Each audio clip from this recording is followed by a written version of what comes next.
Rampantan, rampanting, rampasting. I rip it and rhyme. I rhyme it and rip. This is the way that 2 cents spit. What is going on, y'all?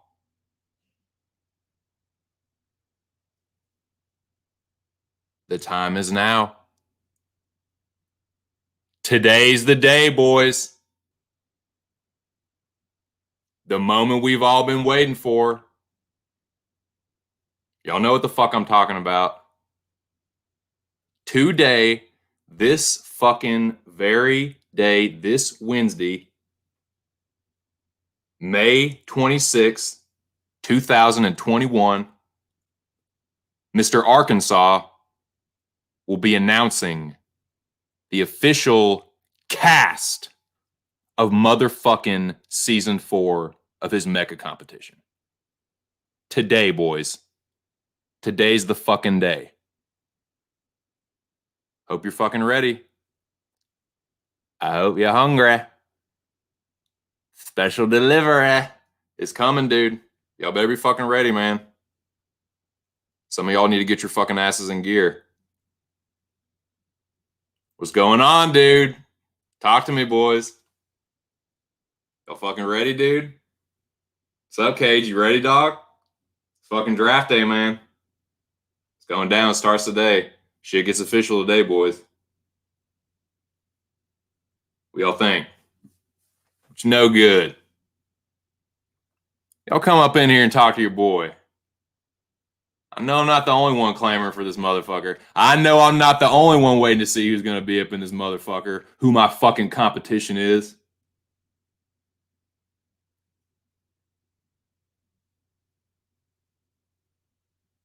A lot on the line this season, boys. Not only the fucking glory of the Mecca, but it's going to be a better part of about $1,000 on the line. And when there's money on the line, shit's going to get fucking ruthless.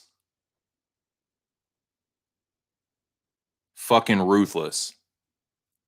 It's going to be ruthless. It's going to be brutal. It's going to get vicious. There's going to be betrayals. There's going to be alliances. And there's going to be some knockdown, drag out fucking Mecca nights, dude. And we about to find out who's going to be in it, man. Yes, sirree. You ready, dog? You fucking ready for this shit, dude? I fucking am. I'm super ready. Your boy is ready to fucking go, dude. So yeah, man. Y'all see what it is? Y'all know what it is, man? Don't be a damn old hype stream, dude. Pre-game, man.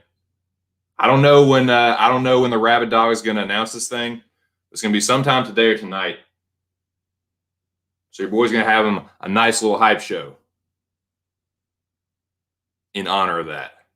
You know what I'm saying? So yeah, man. Y'all come up in here, pregame with your boy, drink something, smoke something. It's fucking Wednesday, man. It's hump day. Middle of the fucking week. Ain't nothing else better to do, right?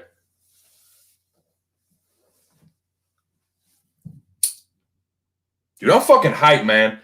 It's draft day, boys. I feel like it's fucking draft day, like for fantasy football or something, man. I got my fucking DeMarcus Ware jersey on, everything, man. I'm ready to fucking go.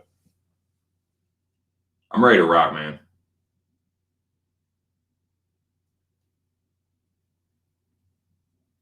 Do something right now.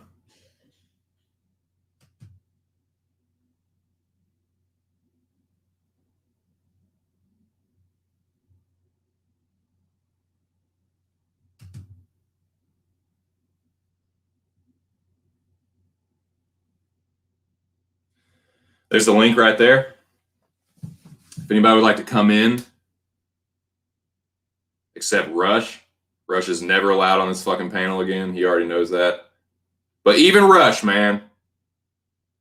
Rush, come up in the chat, man. Bring your fucking angry conspiratorial ass up in this fucking chat and tell me how you feeling. You fucking ready? You ready to get fucking waxed, dude? You ready to get fucking dusted off by this fucking dude you see right here on this here screen?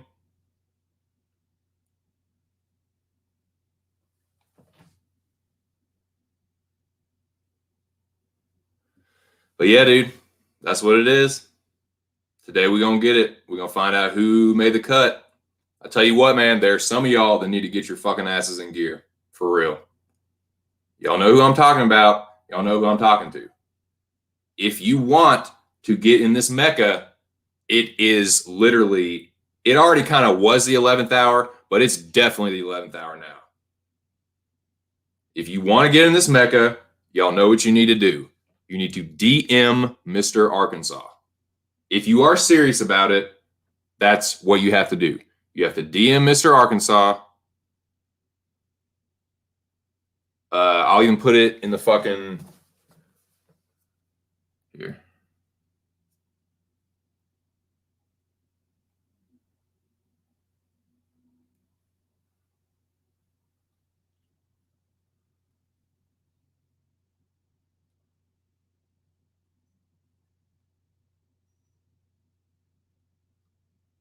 At Rabid Dog Mr. Ark.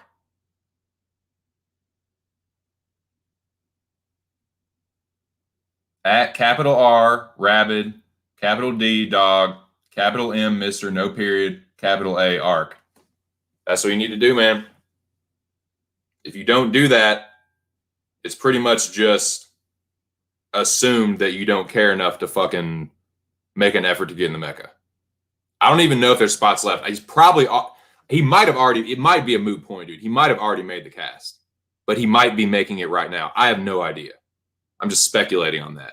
But if you have any desire to be in the Mecca, like I said, it might be too late, but this is it, man. You need to DM Mark and see what's up.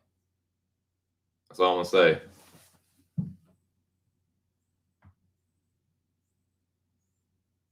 The motherfucking general. I know the general's ready. I don't even have to ask him. I don't have to fucking ask Alex if he's ready. I fucking know he's ready to rock.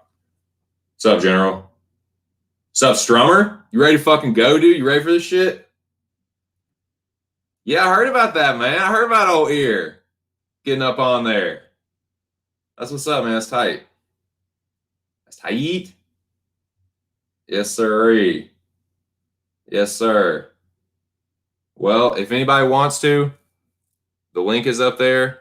If you want to hop up in here, get this shit fucking hype, get it live.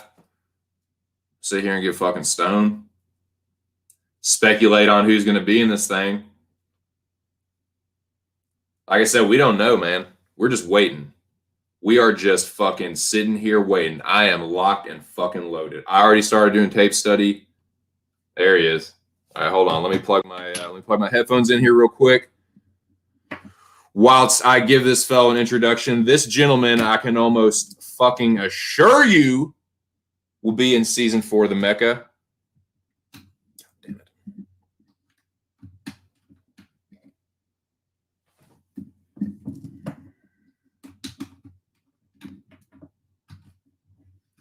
Sorry, boys, having technical difficulties here. There we are. Like I said, this gentleman, I can almost assure you, will be in the fucking Mecca. Can y'all hear me? Test, test, test, test, test, test, test. Here he is. The one, the only, motherfucking Roastron. What's up, dude?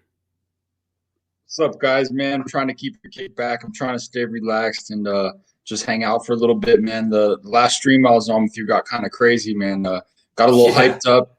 Yeah. Got a little hyped. Tommy Egan got me a little riled up, man. And I don't know. He was. I will admit, Tommy Egan was right about Rob Font. You know. Oh yeah, man. Yeah, dude. Tommy's a good guy, man. I like Tommy Egan a lot, and he was fucking right about Rob Font, man. That's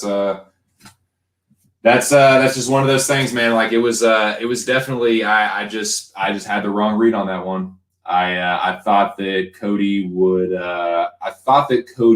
would press the issue a little bit more. But I think when Font cracked him, he was just on autopilot, just trying not to get knocked out. That's kind of how I saw that fight.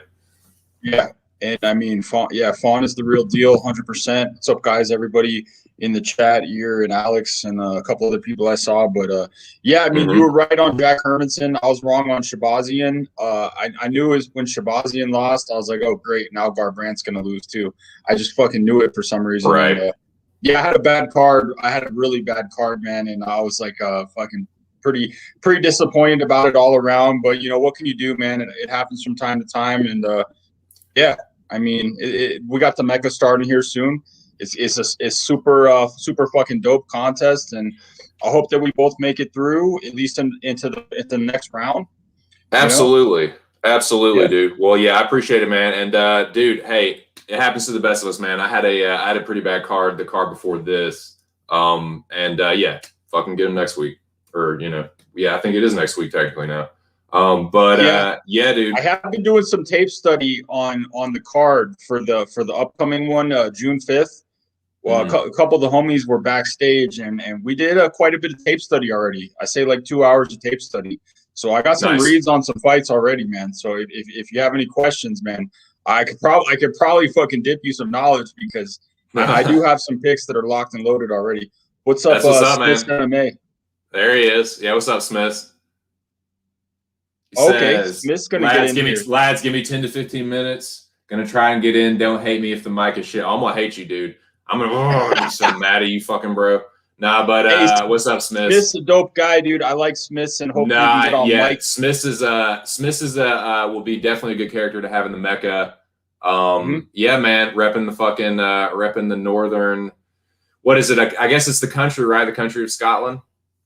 I get confused with all that UK. I get confused with all that UK. Like, what's the UK? What's the British Isles? What's the fucking like all that shit? Just baffles I don't know what the British Isles are. I'm right there with you. I don't know what the fuck that is, but I do think Scotland is a country, but it's also part of some union, like the Great Britain Union or something. Right. I think that Scotland and England make the UK or some shit like that, and then part of Ireland or something. I don't fucking know, man. Well, even Wales is okay. So I can pretty much tell you what it is. Like Wales, Scotland, Northern Ireland, and England. I think that's what makes up the UK. Okay. It's like because fucking England was in there fucking bullying those people trying to. Oh, dude, they were they were putting swords up everyone's assholes back then, dude. They were the English were brutal back then, man. Okay, conquering ass motherfuckers. Yes, that's Smith confirmed it.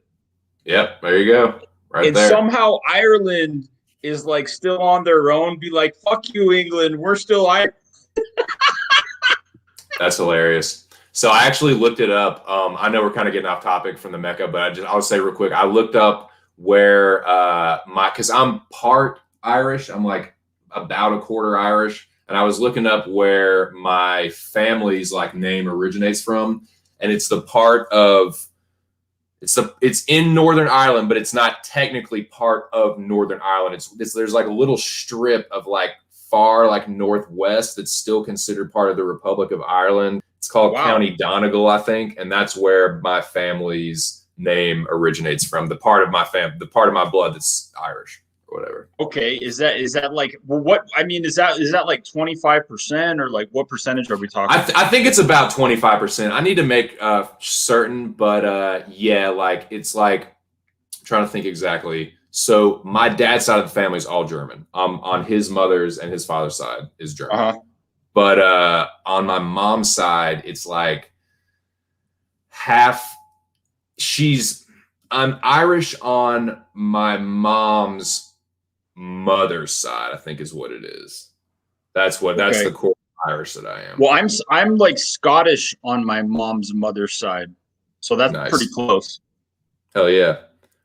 And then speaking of another Irish brother, got Owen Young up in the chat. What's up, Owen? Yeah, we're talking about today, Owen. We are talking about Mr. Arkansas's motherfucking Mecca competition. Season 4 about to kick off. We about to find out who's going to be up in this motherfucker. The gentleman I'm speaking to right now is going to be in this motherfucker. Your boy TC is going to be in this mob. I believe. Oh yeah, I believe irregardless. Yep. And I believe Alex Ramirez. Everyone is going to be that I see is going to be up in the Mecca. Even my dude Cage is going to be up in the Mecca. So how are you feeling, Strummer? How you feeling confidence wise? I mean, I'm sure you're pretty confident you're going to win the whole thing, but how you just feeling overall? Talk to me. Well, yeah, I mean, I wouldn't say I'm confident I'm going to win it, but like I am confident going into it that I'm going to advance far. And like the further you advance, like because I think you advanced like didn't you advance a few weeks in the one? How many did you do? One or two? You did two. So in the first, no, I was in for at least three or 4 weeks each time. I made it to 5th place overall in the first season, and I made it to 8th place overall in the second season. That's pretty damn good. 5th and 8th. That's better than me. But that's cool when you start advancing through the rounds. Like it's like you just sliding through these rounds, keeping out of the bottom. And you know, it does get pretty cool, man. It's like if you do fall in the bottom and you've never been in the Mecca before, you've never been in the bottom, like it is. Dude, talk about it. Tell the people about the pressure you feel when you're in the bottom. Tell them about it. Well, okay, so basically what happens is the contest starts and the fights go off, and you know you think you might have the right picks and whatever, and you know, but it's like it's even crazier with the Tapology because you can see like where you're at, you know. It's like if you start like doing bad and you're worried that you're going to be in the bottom, like your picks are starting to fall apart, and then all of a sudden you know like you're in danger of being in the bottom. It's like, oh my God, it's like, you know, because you know this vote is coming and there's like this hour, 2 hours of like, you got to wait for Arkansas to load the channel, and then everybody's going to have to vote you out, like all guys that you're cool with, but like you don't know whether they're going to vote you out.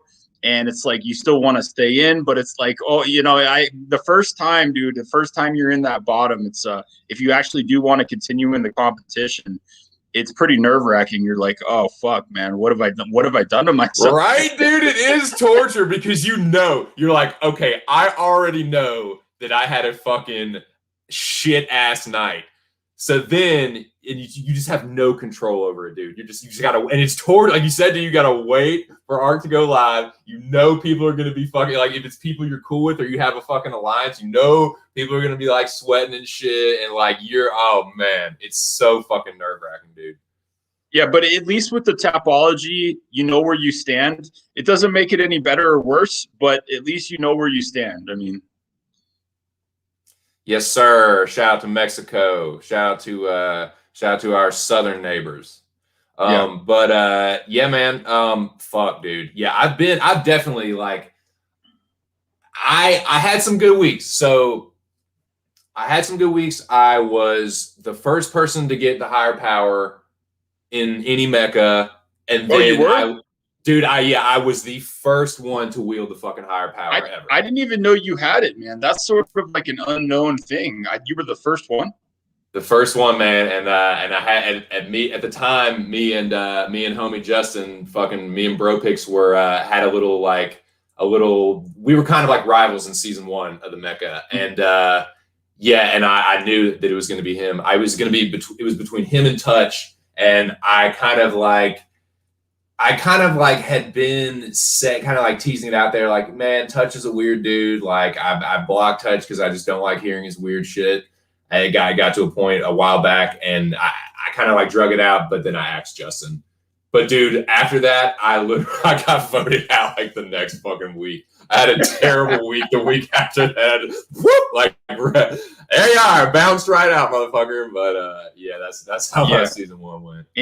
And I felt embarrassed about coming in here about, you know, what happened in the last stream, talking about Cody, dude, man.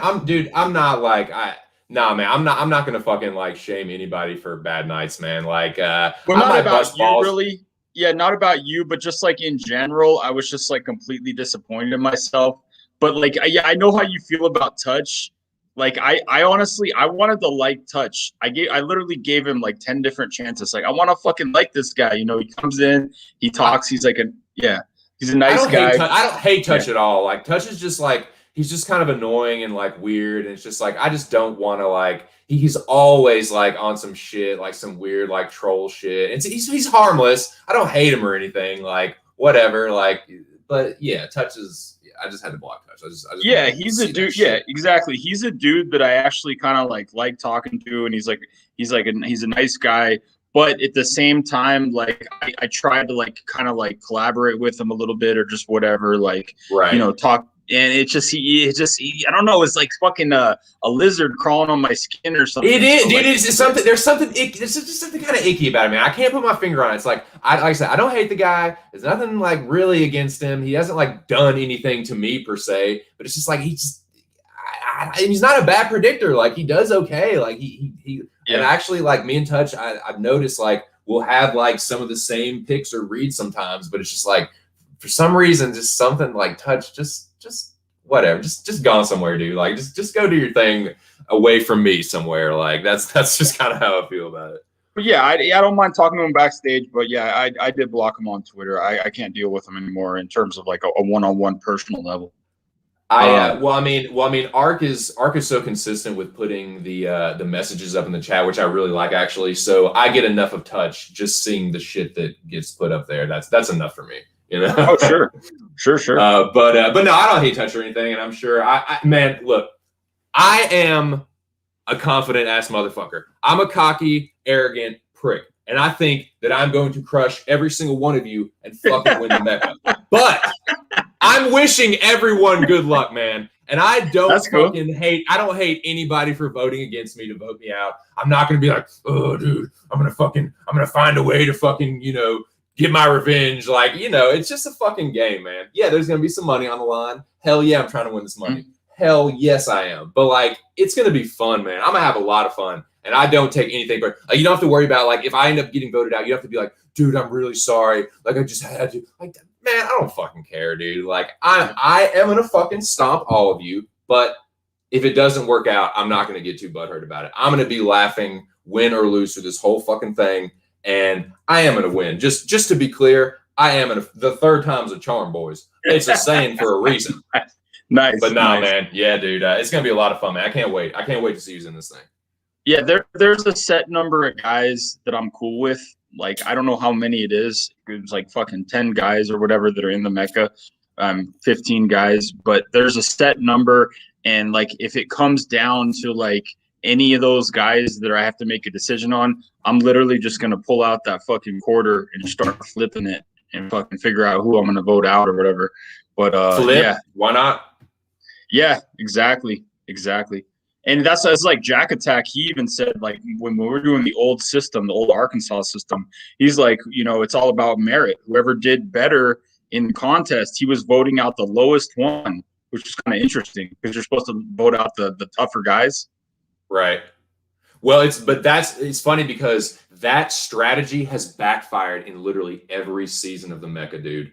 Every time it's like, and you notice, dude, as a Mecca veteran, you already know, like, you have to take everyone seriously. Like, because the ones that you let slip through the cracks, or you're like, oh man, he ain't shit. Like, I don't have to worry about him. Whatever, blah, blah, blah. The next day, they're in the finals and they're taking the fucking championship home. Well, bipolar Chris, I will say that he's crafty, dude. He's not like the best predictor, but like he is not the worst one either. He's for a guy that hasn't been doing it very long. He's pretty good. He's pretty damn good for someone that just like started getting into it for real. Yeah, because he started like cleaning up his act. Like at first he wasn't taking it serious, but then like I gave him a warning. A couple other people were like, "Hey man, you got to actually watch some fights."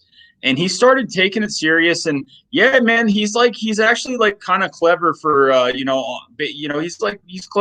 pretty good, He's not dude, that bad. He adapted, man. He fucking adapted to the and that's the thing. It's the Mecca is all about adaptation. It's not just yes, you getting the correct reads, not only getting the correct winner, but now getting the correct method of victory and the exact round. All of that matters. But the social it's almost fucking impossible to beast it every fucking week. It's almost impossible, dude. So you have to take into account the social aspect, at least to some degree. I'll give you a hint where I'm at right now, 2 cents. With the first 2 fights in the next card, June 5th. Let's talk. Yeah. Let's talk about Firo and Moroz. Let's talk about that a Oh, little I'm bit. on. I'm on Firo all day, all fucking day. We did a lot of tape on Firo and Moroz. We watched a couple fights from Moroz, at least one fight from Firo, maybe two. But listen, Firo is an athlete. She's an athlete. She's a badass woman, and she's gonna fight for your money. You know, Morose is good and everything. She's like a high volume striker, not much power behind her strikes though. But Manon Firo, she'll come out whoop your fucking ass. Like she's got muscles, she's got kicks. She can, you know, she in the clinch. She can take you down if she needs to.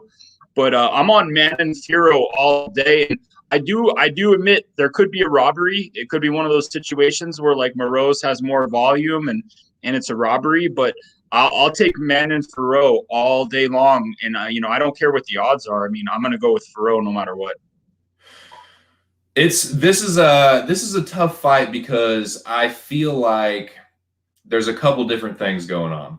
I feel like it's pretty clear, like there's no use in debating like who has more experience. It's obviously Moroz. But to your point about Furo, she's a dog, man. She really is. Like, and she's definitely more well-rounded. The only concerns I have for Furo is she goes to the well a lot with that spinning back kick. I And didn't see that Moroz a whole has lot in her fights, but go ahead, continue. in the fight that I was watching, the fight she had with, it was the most recent fight she had with Leonardo. Okay. She went to the well a lot with the spinning back kick. And if she does that, if she keeps going to the well with that against a boxer like Moroz, she'll just clip her with her back turn. But she's way more well-rounded. And what I noticed with Moroz is it's not that hard to take her down, and she will like she does plays a jiu-jitsu game. And I think that Firo is more well-rounded. Yes, the volume of Moroz, and I think Moroz has better hands. Like she does have pretty damn good boxing. It's not a it's just she don't have a ton of power. I have watched some boxing fights of hers though where she beat the living shit out of a girl, but the other girl was trash. So it's like, how much can you really take from that? But yeah, it's a tough one, man. I'm still taping that one. Well, I'm gonna even if go you ahead. look at Manon Farrow's record, she's like she's 6-1. The only loss she had was a split decision to this Leah McCourt, who recently fought. I think it was a Bellator card, or you know, Invicta. I'm pretty sure it was Bellator. Let's see. Yeah, it was Bellator. So she actually choked this other girl out who's pretty good on Bellator. So Leah McCourt actually is a decent fighter. She's from Northern Ireland, Mm-hmm. and that was Manon Farrow's only loss, and it was a split decision to her. The rest of her fights are like finishes, dude. Like TKO round 2, punches round 3, TKO round 3, ground and pound round 2, punches round 1, and punches round 2. Head kick and punches round 2 was Right. the last one. So like, I mean, this girl is just a fucking beast, man.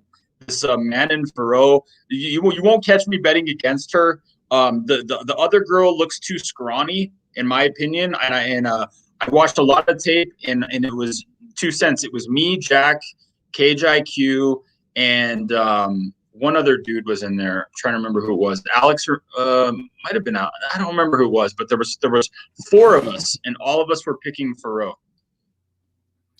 Yeah, so this is the only one I've done any tape on here, and I just started taping it. So this is kind of just I'll just put this out there to play devil's advocate. Now, the reason that Moroz is the favorite is because she's definitely fought way and beaten better competition, and it's definitely a step up for Manon Farrow. Victoria Leonardo is not a good fighter, and I think that like Sabina Mazo is a pretty decent win. Bueno Silva, that's an okay win.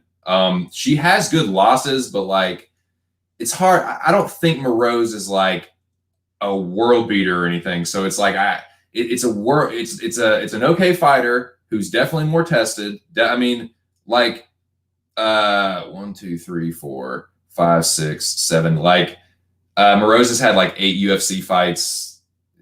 Feroz had what, 1? Or like You know what I mean? fights. So yeah, and like yeah. But So okay, so even though Moroz beat Buena Silva and Mazo, it looks really good if you just look at it on the eye test. Like I know who those fighters are. They're both in UFC. They're both pretty good. I think Morose would act. I think Manon Farrow beats both of those girls. Also, Okay.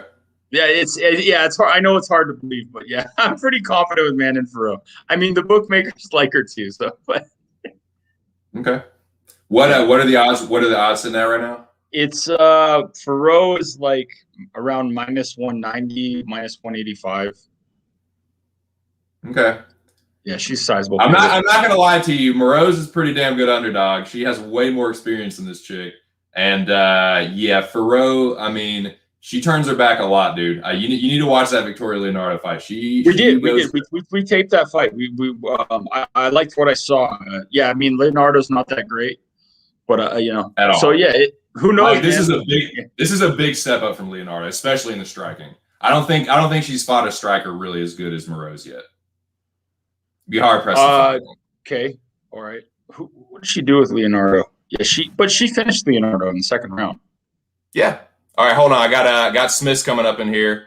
So this, like I said, this man here hails from the country of Scotland. He is a Mecca veteran himself. I know he is excited to talk about this shit right here. Let me go ahead and get this good format, this good layout, and let me bring him up in here. This is Smith's MMA betting. What's going on, Smith? Talk to me. All right, lads, can you hear me all right? Does it? Yes, sir. Yes, sir. Yes, sir. Can hear you good. What's going on? No bad, mate. Sorry, I apologise it took me so long to get in. Obviously, my life's a bit busy, and to be honest, this shit makes me a bit nervous going on the internet and talking. But we used. It's all good, man. Well, I appreciate you coming on. No, I've been getting called out lately, so I thought, well, I need to start coming in, contributing a wee bit, because I love this shit. Like I've been watching this for years, so I want to know. I'm curious to know who you all think I'm on, but like the previous seasons or whatever. Is it Bloodthirsty? I don't know who that is. I think Bloodthirsty is MMA gangster. I really do believe that. And who's MMA Insiders? That guy messaged me as soon as I got higher power. Then he's MMA who? Insiders. Oh, that's that's Jihad. Oh, that's a guy named Jihad. He's banned from Arkansas's channel. He's like blacklisted. As soon as I got higher power, he messaged me that night. Yeah, he's a bit of a troll. Yeah, he's a troll. Anyway, how you going on? How's things? Good, man. Good. Doing pretty well. How about yourself? I'm fine.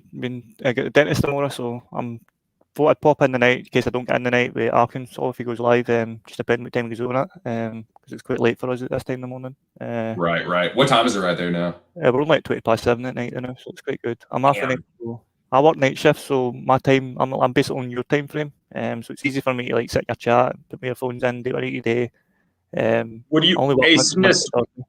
Hi. What do you think about this? What do you think about the Manon Farrow fight that we were just talking about? I like Farrow. Like, I don't see how anybody else can see it. She's too strong for her. Like, unless I'm wrong and like she shits the bed, but I don't see any different. I'll be curious to finish. Yeah, she's a way better grappler. Like she has a very clear path to victory. Like against this chick, like I can see her just like taking her down. I'm just the only thing that worries me is how it plays out on the feet. It's just her striking is like when Smith said she's stronger. Like when Farrow hits you, it's like a man hitting you versus like a child. You know, versus Morose is like really she doesn't have any power on her punches. But when Farrow hits you, she will fucking hit you. Yeah. Morose is kind of a bird, man. She is kind of a point fighter. I need to tape it more because on paper it's like Morose looks good as an underdog, but what I've been seeing, Farrow is the stronger fighter. Like she's way stronger in the clinch too. If she starts clinching up with Farrow, she'll start getting lit up with knees and elbows and shit. But I'm slightly leaning Farrow, but I just need to tape it more. How you feel about the gear? He's nervous about it. The first week back, he's nervous that actual. Oh, you might shit a bed on that gear. And this car coming up here. Yeah, dude. I mean, it's with the Mecca. Being the first week of the Mecca, there's always a little bit more pressure for, at least that's what I feel. I'm feeling a little bit more pressure than I would feel on a normal card, but I also have more time to prepare for it. I started taping a little bit last night. I'm I'm gonna do serious taping the next couple of days on this weekend. That's cool. Yeah. Where you got like Fight Pass and all that stuff? I don't Meters. have Fight Pass for me. I'm sorry. No, I don't either. But if you're looking for underdogs, I'm going to tell you guys right now, I've got 3 underdogs that I'm taking a look at. I mean, obviously, I do think Yusuf Zalal has a chance, but he's not really one of them. So I like Claudio Puelles. I think Jordan Levitt is not very good at all.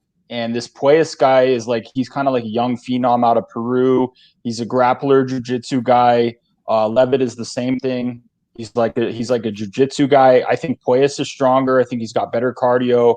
I don't think his striking is very good, but I don't think it's going to be a striking fight. So I like Puelles. It's like around plus 165 in the same odds. The odds are already dropping actually. So Gregory Rodriguez was plus 165 yesterday. He's already came down to plus 147 or plus 150. He's fighting Dusko Todorovic. Todorovic is like, I mean, the dude just got his ass whooped in the last fight by Soriano. And I think people know that Punahele is a beast right now. But this Gregory Rodriguez is actually like a jacked ass dude from Brazil, like jacked to all hell. Super strong, good striking.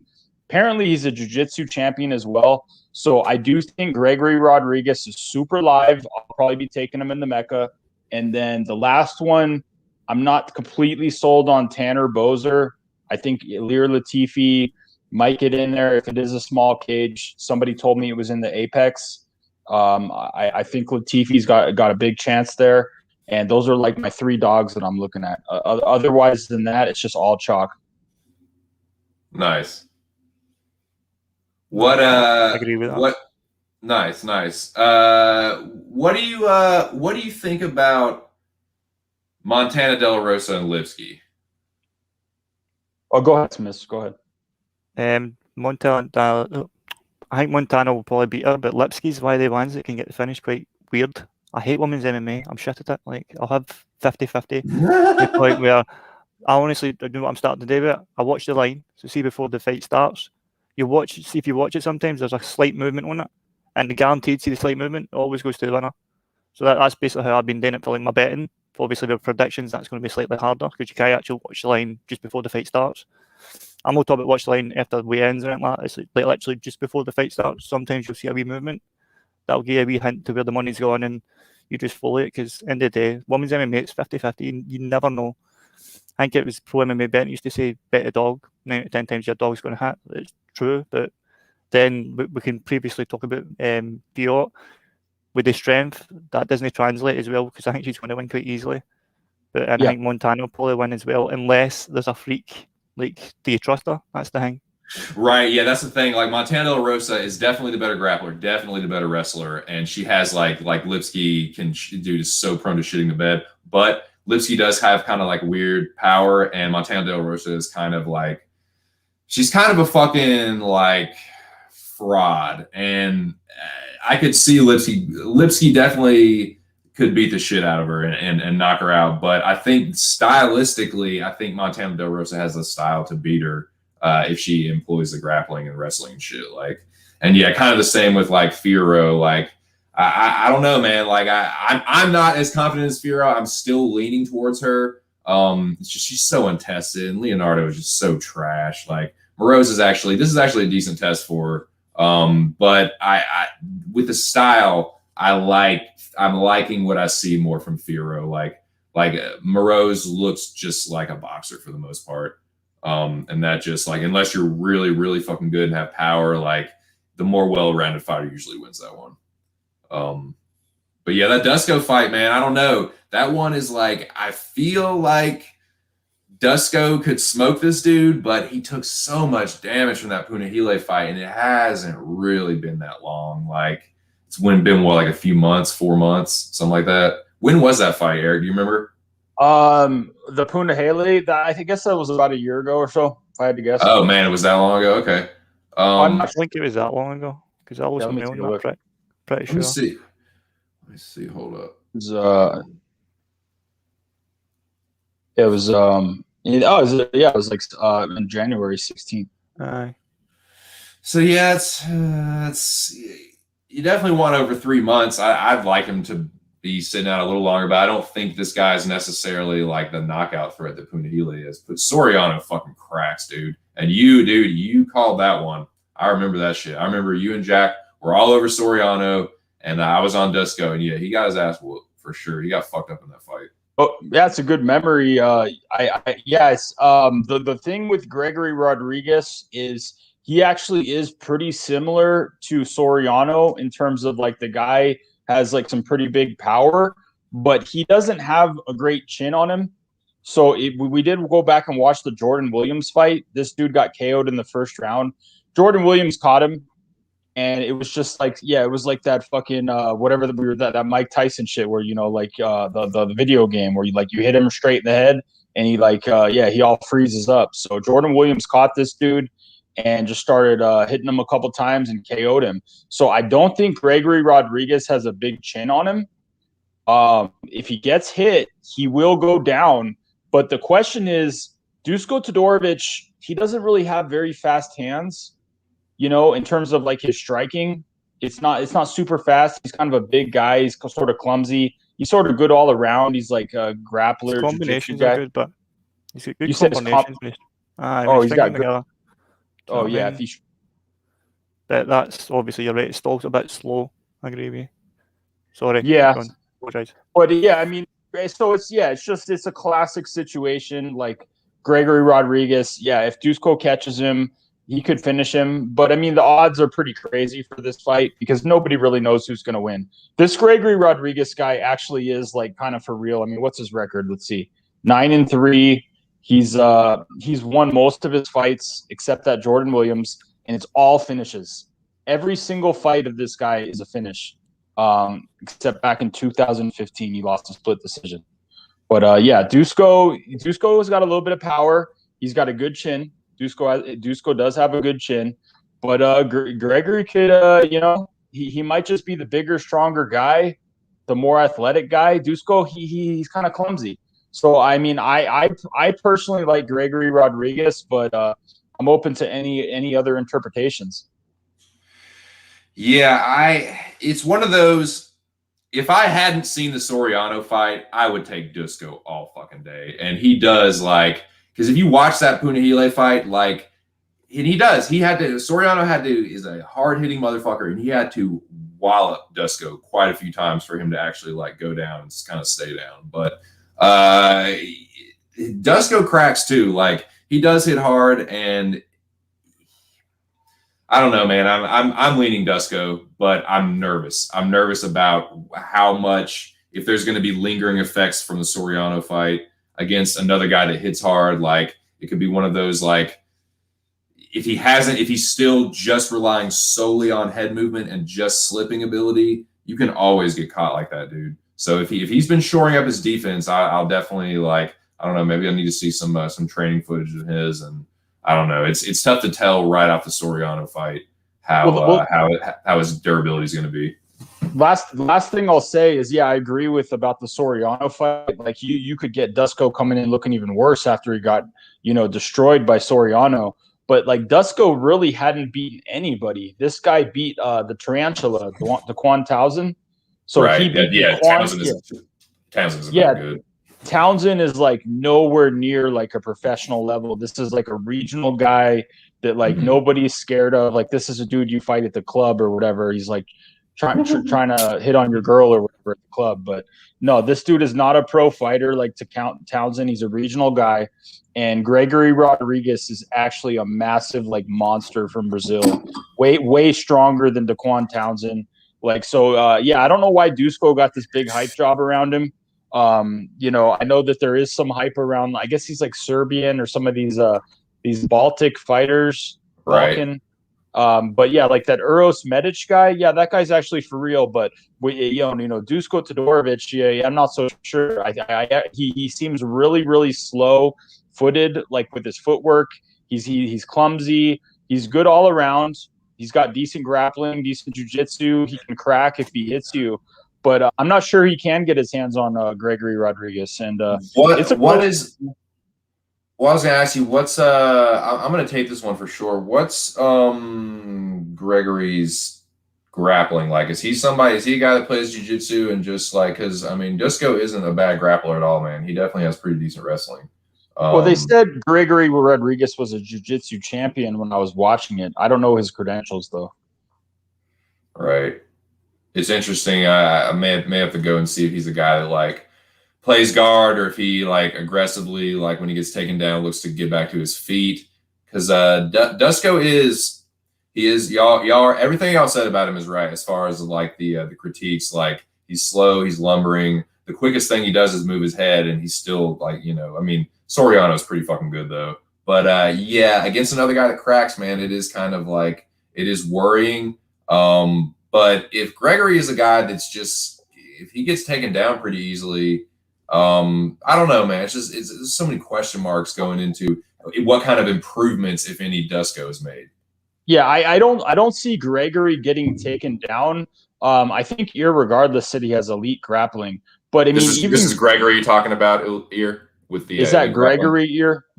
But yeah, it's like the guy is just like fucking ripped out of his mind. He doesn't what was it? Yeah, I mean his striking looks even more polished than Soriano from what I saw.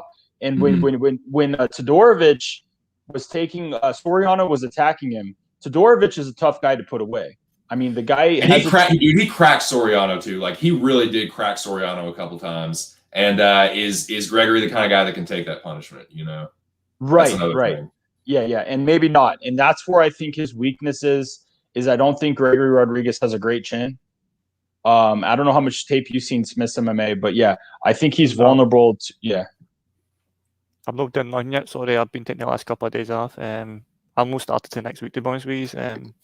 I've been actually taking a break. It's been nice. Nice, dude. Yeah. For sure, man. I feel you, man. Sometimes you gotta unplug a little bit. Well, I underestimated the pressure of the Mecca. I'll be serious with you. I thought, we'll just get in, the picks will be fine. I got higher power a bit too quick, I think, and obviously that shit with Jack. Only reason I killed Jack was because they said bipolar. I done the math in my head. Bipolar was going home that night if I didn't like take Jack out. Like, because in the day, I was getting messages basically either to kill, touch, or bipolar, and that's what I was feeling anyway. You know what I mean? So in my head, I'm like, right, well, I'm actually on a line with bipolar. Like, he was the first guy I went to because we two were newbies. You don't know who to trust in the Mecca. See all these guys are saying it's dead easy, and like, oh, is it Anon? Sorry, I know Anon's been killing it in Tapology. Shout him out. It's different when the pressure's on and you don't know who you can trust, and guys are messaging you. Like if Rogue, I'll be honest with you, when you used to message me, I used to think, is he fucking with me? Like, because they try to like mess with me. I realised quite quick, no, he's actually sound as fuck. He's actually just giving me his opinion, and because me and you only went like maybe one or two fights we'll talk about. Like, this is my lean in this one, this is my lean in that one, blah blah. It took me a while to actually like stop being so paranoid. Because I thought Jack. Yeah, I definitely wasn't fucking with you. I was just trying to collaborate with you. Yeah. I think there's it is weird because it's one of those. Just because you're paranoid doesn't mean they're not after you. There is definitely skullduggery that transpires in the Mecca behind the scenes. So like you have to. It just is what it is. That's the Mecca is the game, man. The game is the fucking game. You know what I'm saying? So he's made it brilliant. Like it's levels to it. Like it's not just a prediction tournament. Like he's created something that's got that reality spin. I said to him the other day, like there's all different mixes to the podcasts. Like I listen to a lot of podcasts, and I think the Mecca, in generalization, they can keep growing. You see, the more people get involved, and the more, but it's like organic. If that makes sense. It'll never just automatically shoot up and be massive because And Ark has made it so that like when he adds the twists and it is like that organic thing just keeps growing and changing each season. Yeah. And now it's now it's even bigger now. Right, exactly. And what's up with Big Moyes with the I don't know what the hell that is, those black Big Moyes with the Mecca emoji. That's a Mecca symbol, Rogue. That's what it is. It's a Mecca That's symbol. A Mecca symbol?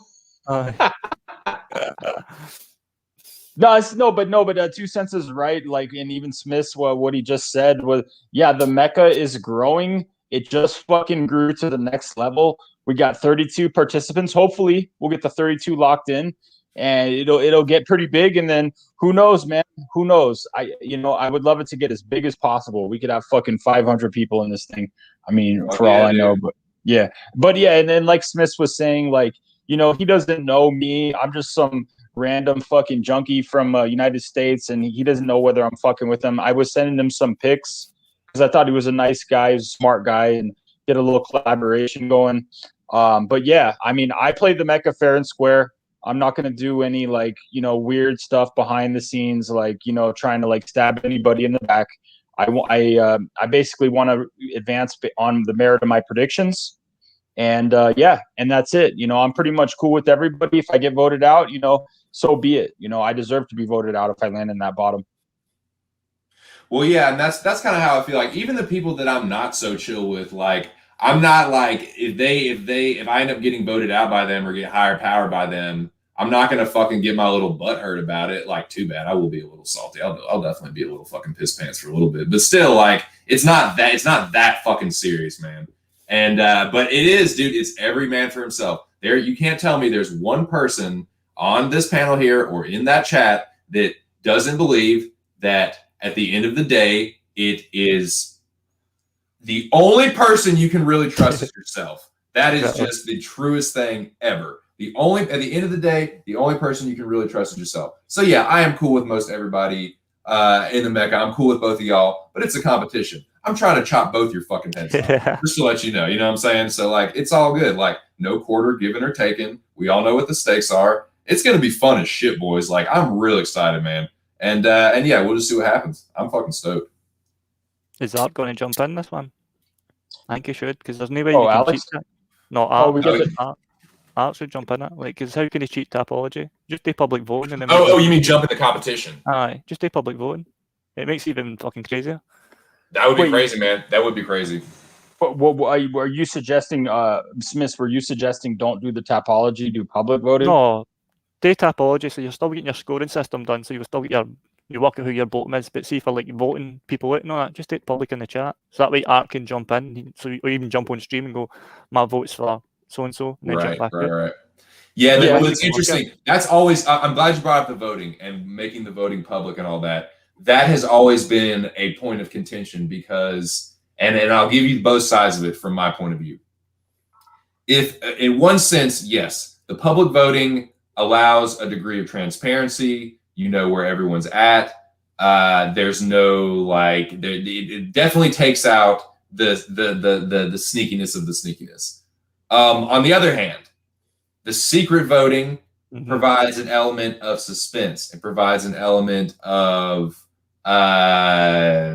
complexity, adds paranoia. It makes things a little bit more murky. You know what I'm saying? So I can see an argument for keeping it or getting rid of it. But because there was one point where I was like, nah, man, make the voting public so everybody fucking knows. You know what I'm saying? But then there's like, and that does take a little bit of the strategy out of it. I don't know, man. I don't know how I feel about it.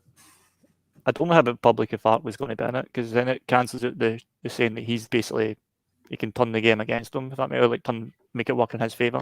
Right. That makes sense. But if you take that away, then but if he's not in it, then obviously keep it secret, because that's a lot of guys' game plan is working behind the scenes and like the general, because the general's do you know what I mean? That's the general's main strength is like, he's a coordinator. Do you know what I mean? He didn't get any respect for it, but he did in like Bipolar last season. He done it really well too. Like I watched him like after that first 2 weeks, his social game just evolved and he was brilliant. Like he was a deserved champion. People need to give him respect too. If you can win this game and survive that long, then like to me it's like well done, brilliant. Yeah, you have to give the general and Bipolar respect for sure, man. So man, I'm interested to see. I mean, I would say we pretty much know who a lot of the people that are going to be in there are, but there were a couple spots the last time. I didn't fit. I think I passed out around like 12:30 or 1 when Ark was doing his last stream. So I didn't see what happened. Like I didn't hear Ear go on or any of that. Did any other spots get locked up, or how many were like left open when that stream ended? Do y'all remember? Oh, I've got no clue. I was soft sleeping. Do you remember, Strummer?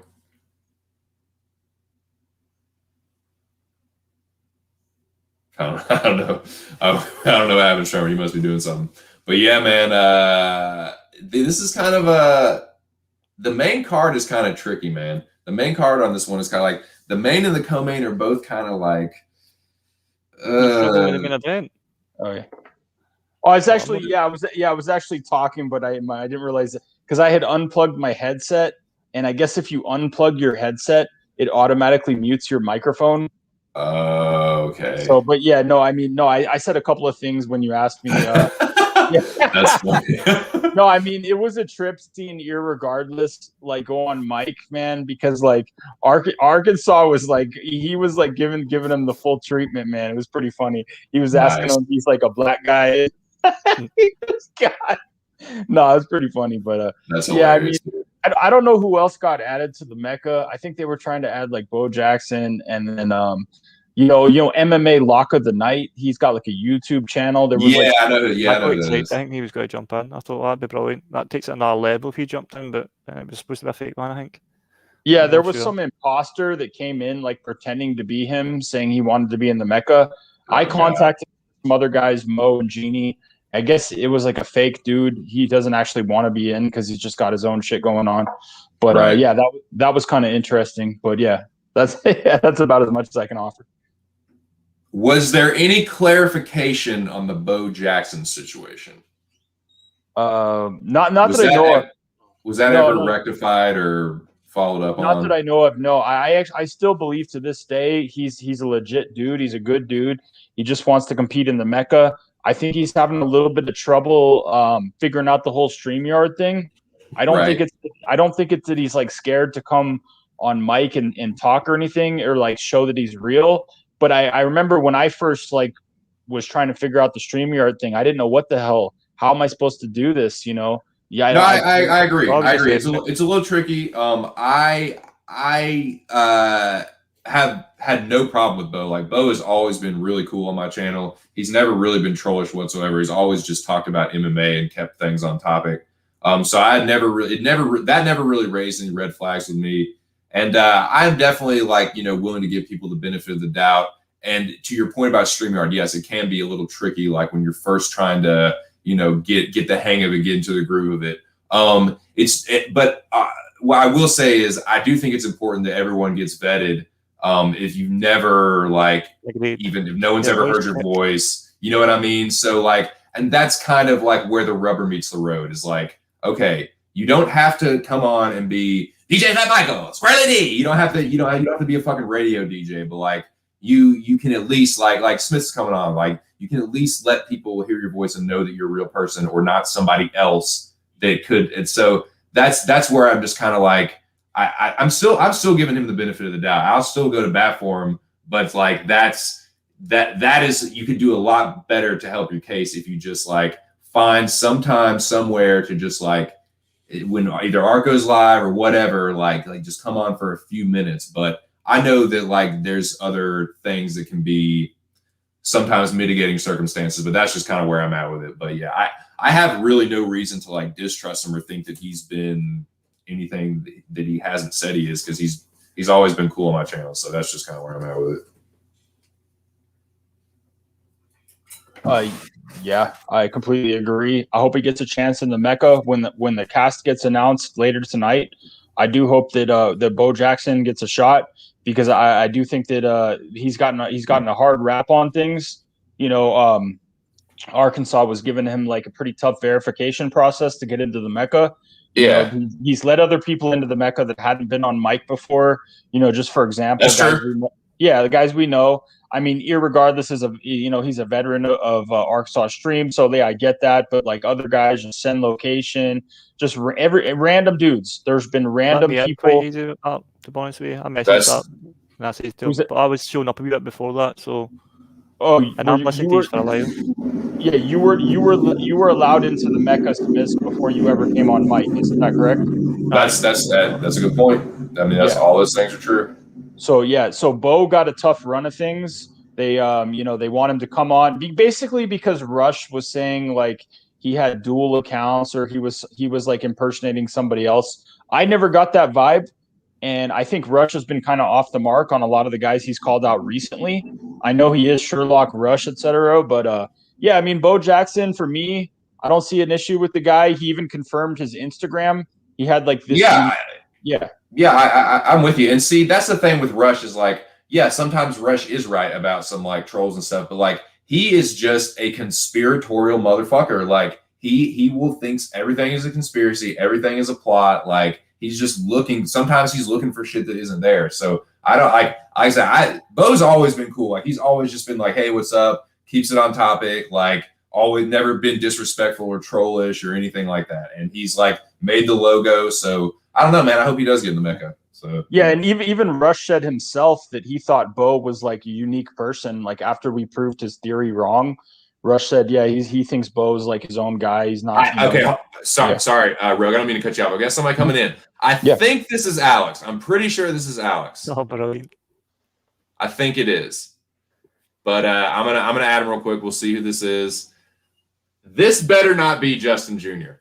If this is fucking Justin Jr., I'm almost send my little cousin after you. You're gonna whoop your fucking ass. No, I'm just playing. No, this better not be Justin Jr. I think it's Alex though. Yeah, all right, here we go. Yeah, that's Alex. That's Alex. Yeah, definitely. What's up, General? Hey, what's up? 2 cents. What's up, brother? How you doing, man? Pretty good. Hey, Rook Strummer. Hey, Smith. What's up? Hey, Jen, Alex. it's good to finally I can actually talk to you, mate. Like, why that send this cunts on Twitter? Like, you're easy. Hey, guys, ready for the Mecca? Oh yeah. Okay. Definitely. I know Rogan's coming for the strap. Yes, sir, man. I'm ready. Fuck, I'm ready, dog. Yeah, I know 2 cents. Everybody's ready. Fuck, it's getting good. This is a good show for the hype for the Mecca. Perfect show for the going into the Mecca. Perfect show, 2 cents. Nice. Appreciate it, brother. Yeah, man. I figure it's the perfect day, man. Ark's gonna do y'all know when he's gonna do is it gonna be going live later on now? Like I think it's gonna I actually think it's gonna be kind of later in the evening. Okay. Yeah. So I mean you're on Late East Coast time. So if I had to guess, maybe like around like 10 o'clock Eastern Standard Time, somewhere around there. Fuck yeah. Could be earlier. That's tight. But That's yeah, tight. that's about yeah. Oh, Hey, Ro, man. congrats on your DK. I heard you're doing good on your picks on your DK thing. Well, it's like it's the website. It's like the where you track your picks. It's called like Bet MMA Tips. Oh, okay, got it. Yeah. Yeah. It's not DraftKings. I heard yeah, Anon and you were doing good. I think Noah was doing good or something like that. Congratulations, man. Oh yeah, a couple of those guys were doing pretty good on Tapology. I heard like Anon and Noah or something. I don't know. This is gonna be a fucking good Mecca. 2 games at one time. Oh yeah. A lot of rivalry, a lot of heads are gonna fucking roll. It's exciting. It's gonna be good. Oh yeah, dude. Can't fucking wait.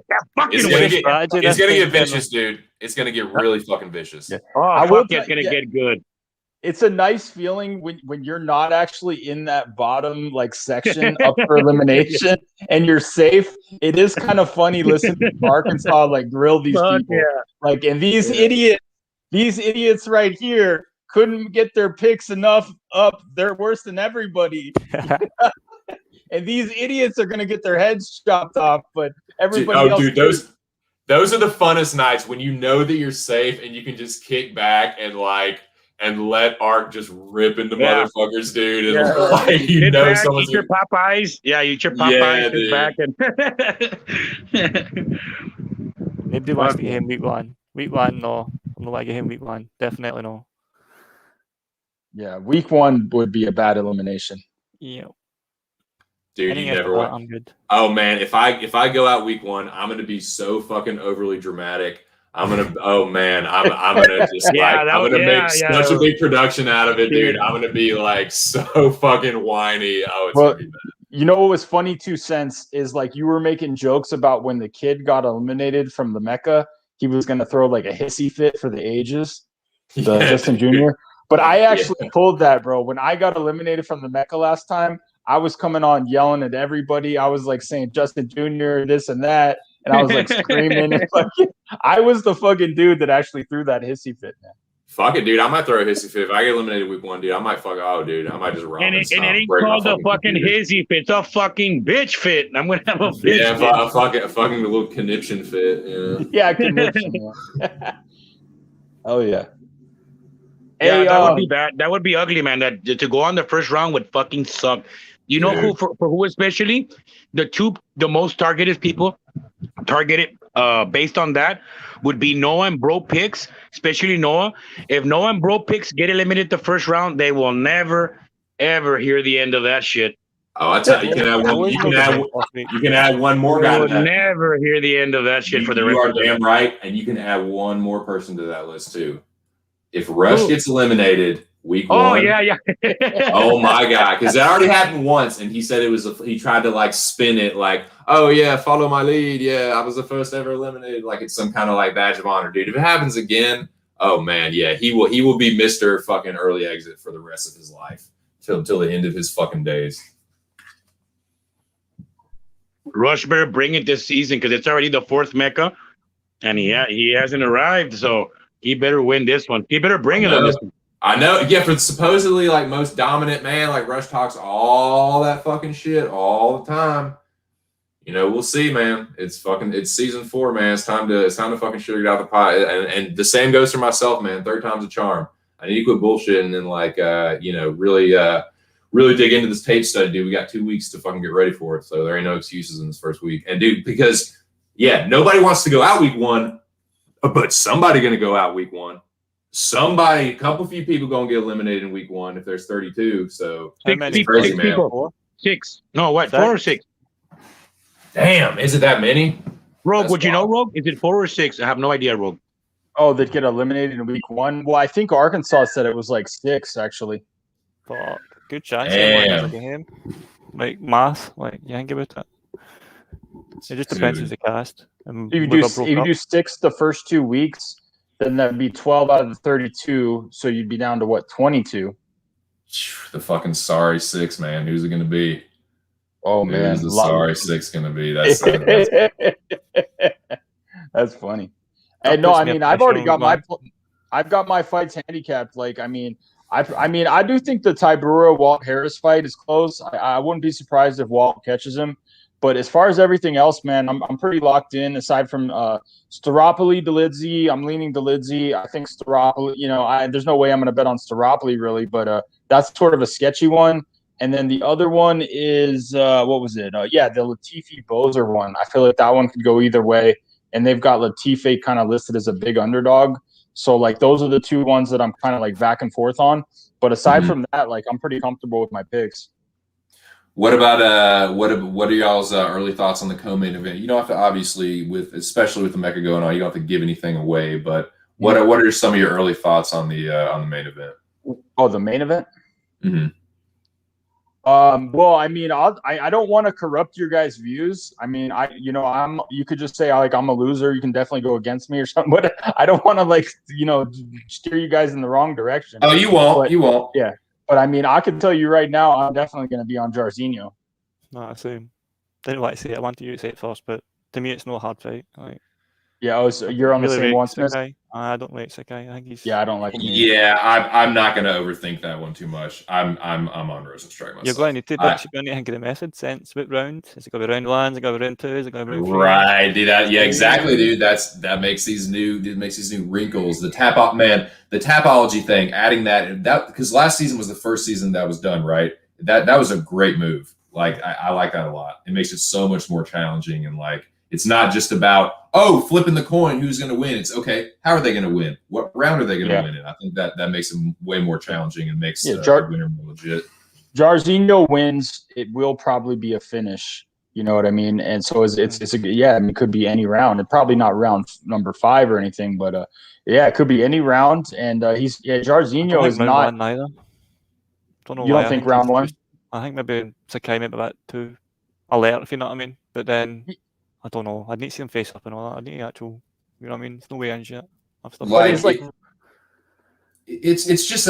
a thing of to me, it's going to be a kickboxing fight. I just think Jairzinho is a better kickboxer. Like, and I think that he has more power too. Like, Sakai fucking struggled with Arlovsky, and Jairzinho just like bumped him and he went down. Like, I don't know, man. Yeah, I'm definitely on Jairzinho. And Jairzinho is like the chances of Jairzinho submitting Sakai is literally like 1 in 1,000 because Rosenstruck's his jiu-jitsu is just terrible. I mean, it's non-existent.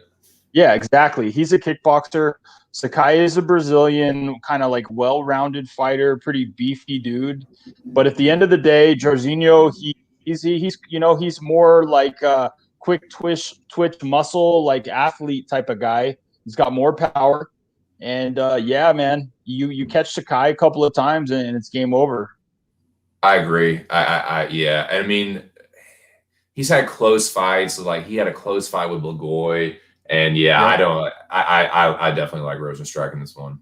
But yeah, that co-main, man, that's a tough one. That is definitely a tough one. Which is the co-main are you talking about? That's Tybura and Harris. Yeah, that is I a like tough Tybura. one. Yeah.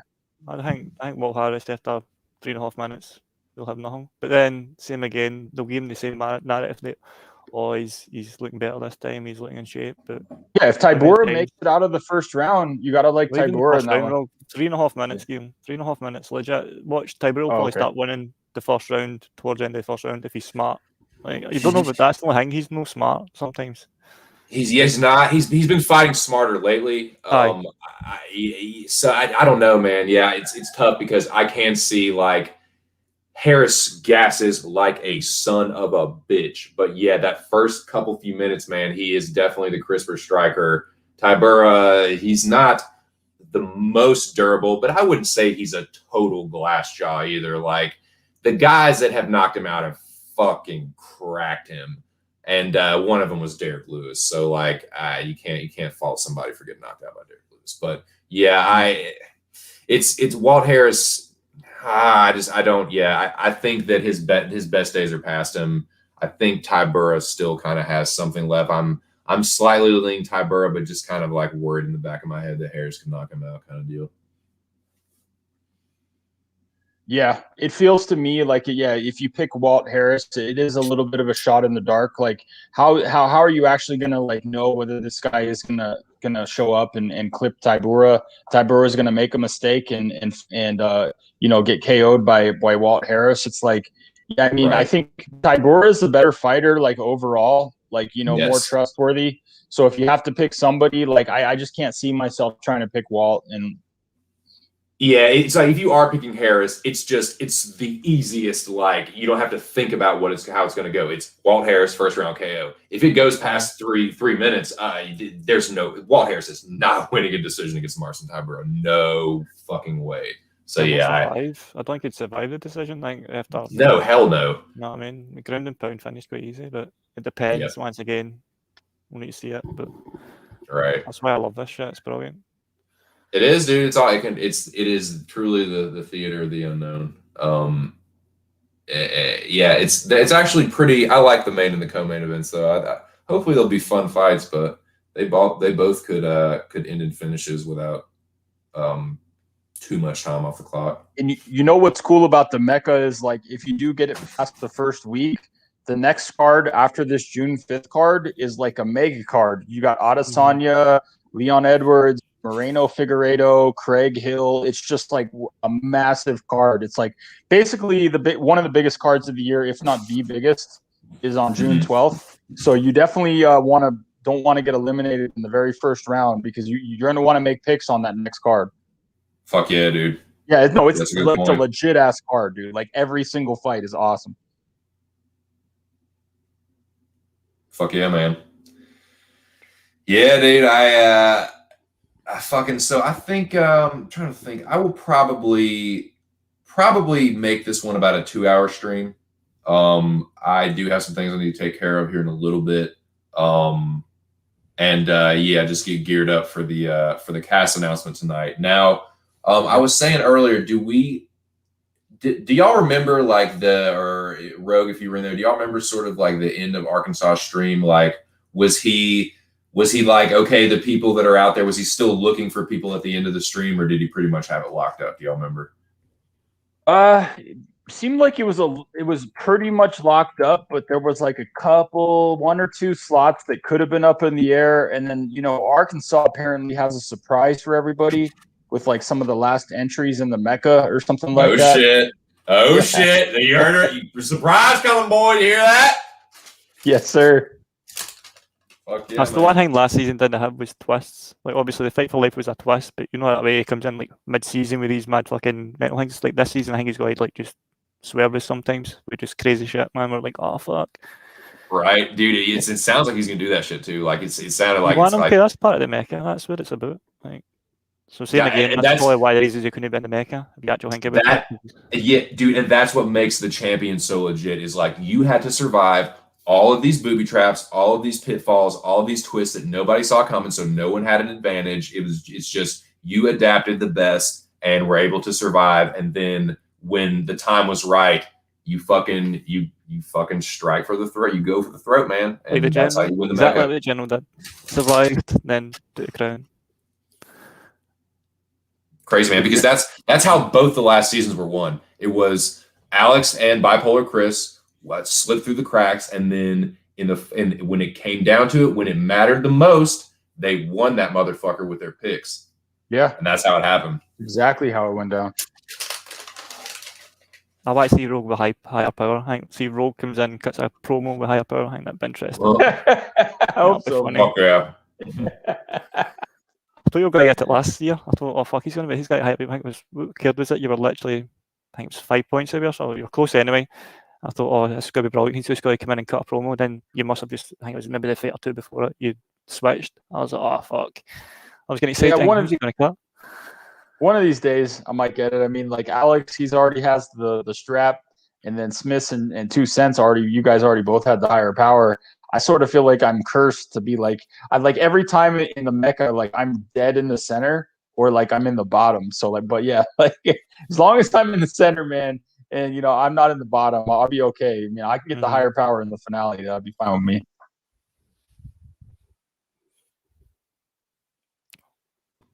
So how many if y'all had to guess, and sorry, I'm eating. Again, rude as fuck. I apologize. But if y'all had to guess, how many, if any, alliances do you think will be made this season? Overall, how many, I don't different have any. I've not started any alliances. I don't think I'm going into a couple of weeks in. There's no point. I I mean, learned that Rush last will season. have an alliance. Rush will have an alliance with Touch and some other guys. I mean, who knows how many people these guys are going to get? But yeah, they're going to have their alliance, and then there might be another one. So I mean, who don't else? see what's the point but when there's going to be 6 casualties, maybe 6 casualties week 1? You don't know who's going to be in that. So but then again, obviously, if he's bringing guys back, it might work in your favour. I'm just going to get a couple of weeks to see how it goes.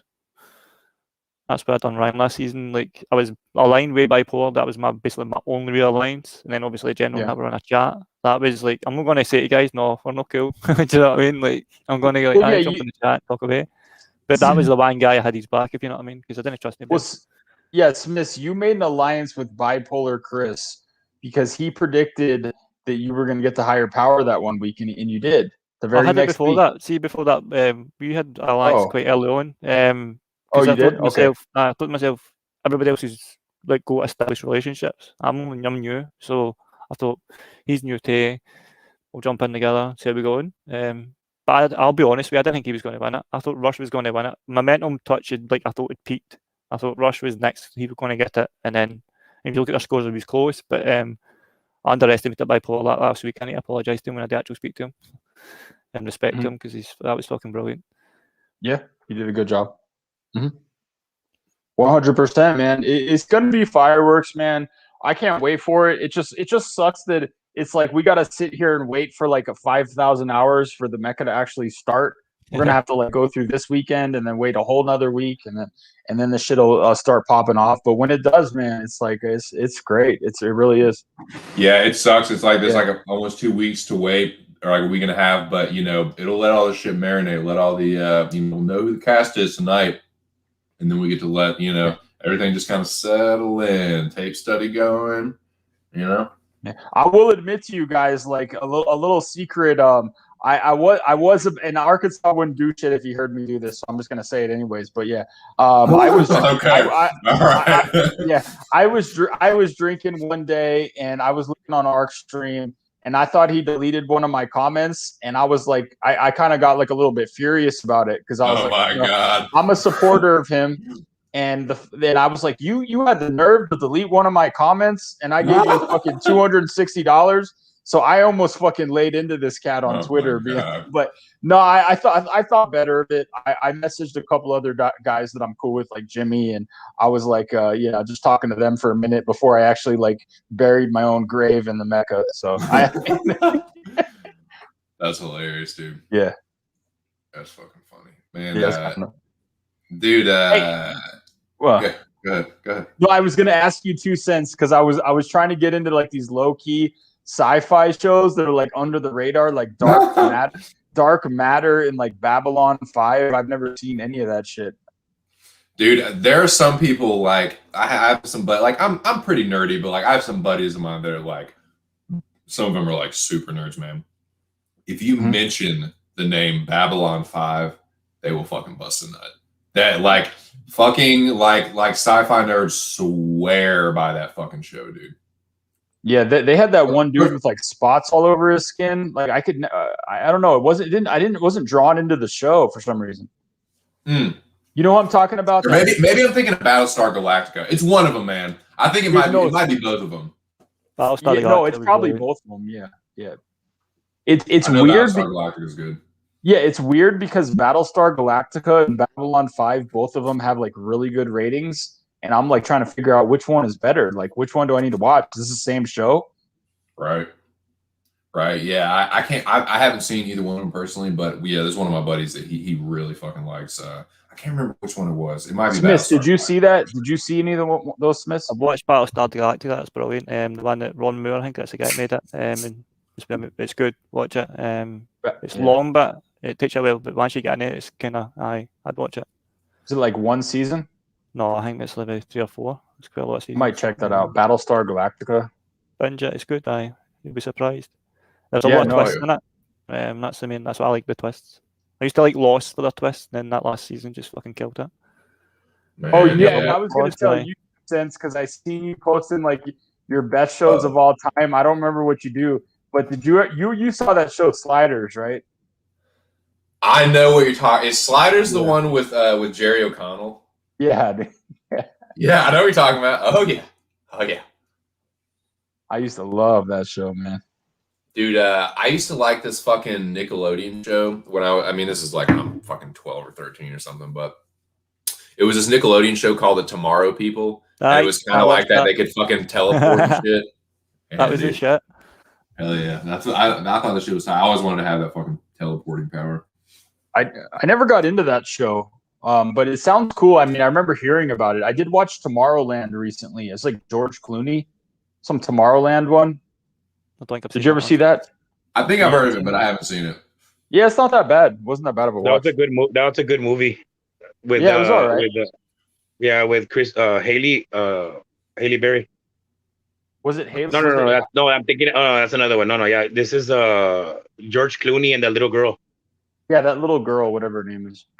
Yeah, and when he takes off in the little rocket thing, the self-built rocket, in the backpack. Yeah, I remember seeing the trailer for that now. Yeah. Is It's it not good? that bad. Yeah, it's not that bad. It's worth a watch. I mean, it's kind of underrated. Yeah. What's up, Britt Robertson? It says Hugh Laurie. Isn't that the dude from like that medical show? Yeah, that's the dude that plays House. And yeah, he's in that. Yeah, it's a pretty good little movie.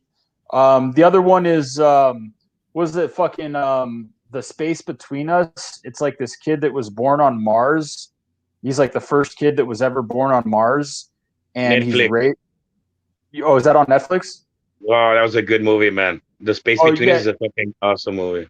Yeah. He well, basically, you're born on Mars, right? And this kid, he has like issues because like Mars has a different gravitational pull, and it messes with your bone density, and your heart, your whatever that's called, like the pulmonary system. No, but what's the heart system called? Anyone know? The circulatory system. Yeah. So he always had this like fantasy. He always wanted to know what it's like to be on Earth, you know. So he escapes from Mars somehow and gets his ass to like Earth and escapes and is like on the run in Earth, and they have to like chase him down. But he like has like this adventure on Earth, and he meets like this girl who I guess he's been like messaging with from Mars, and like he tells her he's from Mars, he was born there, and she doesn't know whether to believe him or not. and then like eventually like she ends up believing him, and like it's kind of a cool little movie. Nice. Y'all all seen Gattaca, right? Oh yeah, for sure. Yeah, Gattaca. Yeah. Oh yeah, I love Gattaca. It's a classic. Yeah, that's a great one, man. Anyone that hasn't seen that, it's definitely an underrated sci-fi movie. Army of the Dead. I just saw I it. haven't watched that yet. Is it good? Is it good? Yeah, I liked it. I liked it. Yeah. It was good. Yeah, that's what I was Nice, telling you. dude. I did finish that movie, that Army of the Dead. You can't miss with that one, man. And I seen some people bashing it, but it actually is like a legit zombie movie. It's the dude that did the 2004 Dawn of the Dead, Zack Snyder. Yeah. Oh yeah. Fuck. I fuck with Snyder, man. See, like people really hate on Zack Snyder movies, but like it just is what it is, man. They're gonna be like crazy, a lot of CGI, a lot of fucking like crazy, like violent action scenes. Like he's just an action director. Like that's just what he is. Like it seemed like it was gonna be kind of a cheesy movie. And then like, wow, you know what caught me when in the beginning when that lady with the little girl, they get stuck in the middle of something like that, and then that cube falls on top of them. Fuck, that kind of fucking said like, oh shit, this is a different type of tone of movie. It said like it was like, nice. fuck. I was like, wait, this is not your regular cheesy movie, Army of the Dead, stupid movie. This is a good movie. It's a good movie. It's a good movie. I liked it. It was good. It's worth watching. It's fucking good. Yeah, I started watching it initially, and like the first couple of minutes, it's a little bit slow, so I turned it off, and then I went back and started watching it again. I watched it all the way through, and like the special effects, the visuals are like right there. They have like cutting edge takes on like the whole zombie culture. That's all I'm gonna say because I don't want to spoil it for you. Nice. But it's just it's sort of it's an interesting take on that. And then you have like some good actors, some comedy. It's they got a little bit of comedy in there with the zombie stuff, and yeah, man, like all around, it's it's all I can say, dude. Is I enjoyed it. It might not be the best movie you've ever seen, so don't get like your hopes completely up. I'm not exactly. Yeah. Right word, exactly. Yeah, but if you want to have a good time, you want to see like a kick-ass movie that you enjoy, then that's it, man. That's a good movie. That sounds right up my alley, dude. I'll have to check it out. I've been wanting to watch it. I said, you want to watch this? And she was like, nah, it's all right. You can't. I was like, yes. So I can fucking. Even your old lady might like it because there's some relationships. Well, I told her about it, and like she just hates Batista. Like she's a huge wrestling fan, and she has always hated Batista. So that's what it is. It's her bias. But yeah, wow. No, I'm definitely gonna watch that shit. Yeah. I never had anything against Dave Batista. I don't know. He seems like a nice guy. Yeah, I actually kind of like Batista. Like he's a badass. He actually like did a couple MMA fights, but he's actually a pretty decent actor. Like I thought he did a really good job in Blade Runner 2049. And yeah, I'm interested he did. To see this one too. He did, man. Only if he had a bigger role in that movie. Yeah, but he was only on screen for a few minutes, but he did a good job. That was sick though when he was like out farming for maggots or whatever.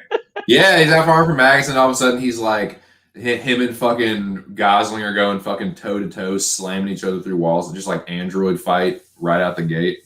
That was an epic fight in the beginning of that movie. And Alex, you know who I liked in that Army of the Dead movie was the black dude. That black dude was off the hook in that movie. Oh fuck yeah! When they hit him in the bank, was it in the safe? Right when he threw him in the safe, that black guy. Yeah. Ah yeah, fuck yeah, he was cool. But yeah, he was like a cool motherfucker. He was just like the fucking chill ass dude, part of the gang. Fucking like and like when there was like one cop that tried to stop him and he like fucking punked out the cop, but he actually was like a dope ass dude, man, and he knew when to step in and like let that cop know like who you trying to fuck with. You ain't fucking with me, and then like but he was cool with everybody else. Yeah. Let's check it out, man. Let's check it out. Oh yeah, you'll probably like it. Yeah, I might watch that when the streaming's actually. I think that this one will be. I don't know if you're cool with Mo Scream and Alex and Smith. You probably like this movie too. I don't know how much into movies you are. Smith, oh yeah, I cleared the air with Mo, so yeah, it's all good. Okay, so there's a movie that I found out about a few years ago. It's a really good movie that apparently went under the radar, and I don't think Mo knew about it. I had already seen it basically twice, and I just rewatched it for the third time. It's a really fucking good movie. Like, I mean, really good. Like I would say probably better than Army of the Dead even, but like it's a different type of movie. Army of the Dead's like, just like this super action movie kind of. But yeah, it's called Free State of Jones with Matthew McConaughey. Oh, that's brilliant. That's amazing, that film. I love that film. Is that when they're in the woods? Yep. That film's amazing. So the hero. That movie, I think, was nominated for an Oscar award, I think, in a couple of years ago. Okay. Yep. Yeah, it's about slavery and stuff like that, the constitutional rights and all that stuff, the freedom. Yep, exactly. Yeah, it's really well done. It's amazing. So definitely add that one. It's called Free State of Jones. Yeah. Really yeah. Yeah. If you haven't seen it, yeah, you've probably seen it though. You just I haven't seen it. Oh, you got it. Yeah, you have to watch it. It's like an absolute have to watch. It's unbelievable. It's like have you seen The Patriot? Yeah, it's like similar to that. Yeah. Yeah, it's if you like that, you'll like this one. Right on. Fuck yeah. I remember seeing that, and I remember seeing that. Did anybody ever see that that Ethan Hawke show that was about John Brown? That was on like Showtime or whatever. I can't remember what it was called. What was that called? John Brown? Yeah, it was about the the historical figure of John Brown, the anti or the abolitionist from Kansas, the guy that killed all those the abolitionists. Oh, or the guy that killed all the slave owners or whatever. Are you saying that was like a TV series? Yeah, they made a show out of it. The Good Lord Bird? Is that? Yeah, that one. Oh, that guy. I never seen it. It looked really good. Good Lord Bird. I never seen that one. I wanted to watch it. It got Oh, it got real shit. It got really good reviews. Damn. Yeah, it did. Yeah. I want to check that out. Because John Brown's always been an interesting character, man. A very controversial figure, but that's I might have to check that one out too. Oh, okay? So you haven't seen that though? You just no, I have not seen it. I was curious if y'all have seen it. If you no, I want to see that one. Yeah. It sucks, man. I don't have Showtime. But what was I gonna say? But yeah, add that one. No, 2 cents. Seriously though, write that one down though. The Free State of Jones. Like I promise you will fucking really enjoy that movie. It's really good. Okay. Yeah, I can. I'm not a McConaughey hater. I can definitely take some McConaughey. I liked that the movie Mud wasn't bad. I thought it was a little overrated, but it was still pretty good. I enjoyed it. Yeah, I did see that. That's not one of his better movies, but yeah, I mean, like it was watchable for sure. It was watchable, yeah. Yeah. Did you see The Gentleman? That's not too bad. Yeah, Matthew. Yeah, you saw it. I'm trying to remember if I've seen it. Well, it's like Charlie Hunnam. It's like they have. Aye, definitely. Aye. I have seen that. Have you ever seen the Guy Ritchie movie? It's the Guy Ritchie, The Gentleman. Aye. Yeah, I think it's a Guy Ritchie movie. With Hugh Grant and shit. Yeah, Hugh Grant. Yeah. Yeah. I remember. I did want to see that, man. It's Lock or Snatch. Guy Ritchie's films, Lock, Stock, or Snatch. Curiosity. That one you think's better? Lock, Stock. Oh man, dude, man, it's one of those where it's kind of like Reservoir Dogs and Pulp Fiction. Like whichever one I watch, I'm like, oh, I like that one more now. And then I watch the other one, I'm like, oh, I like that one more now. But for me, it's Lock, Stock. Definitely. Well. I mean, I thought I was gonna say Snatch, but I mean, I'm kind of a poker player, so they had that cool poker scene in Lock, Stock. The unrated version of Lock, Stock is so fucking funny. Like some of the fun, the cursing is like way funnier. Like because if you watch the regular like theatrical version or whatever, they cut out a lot of the guy they call Bazzer, the guy called Barry the Baptist, the dude that's like the governor or whatever in real life, Lenny whatever his name is, the guy Lenny McLean or whatever. But yeah, dude, it's the unrated version of Lock, Stock is fucking hilarious. I'd probably Snatch is really good though. It's not to take anything away from Snatch, but I think like overall I like Lock, Stock a little better. Yeah, I never seen the unrated version, so I can't really comment on that. But yeah, I don't know, man. I mean, I've seen them both. They're both classics. You know, it's a wrong to say one's better than the other almost. So I can't really like choose sides or whatever. Yeah, it's like it's just a preference. Yeah, really. yeah. Have you ever seen his version of King Arthur? I've never watched Which one? The King Arthur that Guy Ritchie done. I've never watched it, but I keep seeing like fucking clips. I Is that wait? Is that the one that did that come out not like a couple I of was years not long. ago? Charlie, it was that guy's name. Look, it just says there. The Oh, guy Charlie Sons of Hunnam Anarchy. did that one He also. was in it. Yeah. But You it mean was the like new one, King Arthur: Legend of the Sword? that one. I've still not watched it yet, but I think it's like 2.5 hours. That's why I've not watched it. But like it's one of these movies. Yeah, it's like this movie. It got like sketchy reviews, but like it's some of these movies they get bad reviews. Like even like the audience score really liked the movie, but like the critics didn't. And sometimes you got to see these movies like more than once because there's so much detail going on that you don't really pick up like how intricate it is on the first watch. You have to actually rewatch it. Like that's real.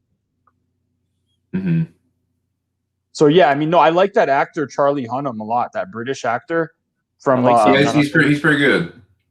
Sons of Anarchy was good. When Opie died, fuck, that was probably one of the first times I've had teared up watching a fucking program when they killed him. Oh yeah. That's Opie was the big dude, right? His friend, They the killed dude him with in the the beard.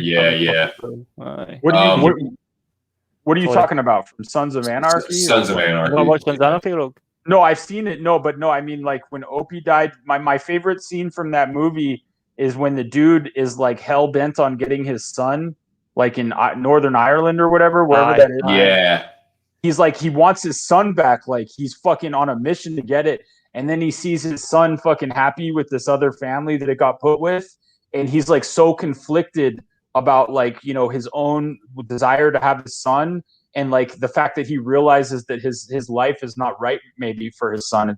It's he would live a better life with like a normal family, and that was like the best piece of television I've ever seen.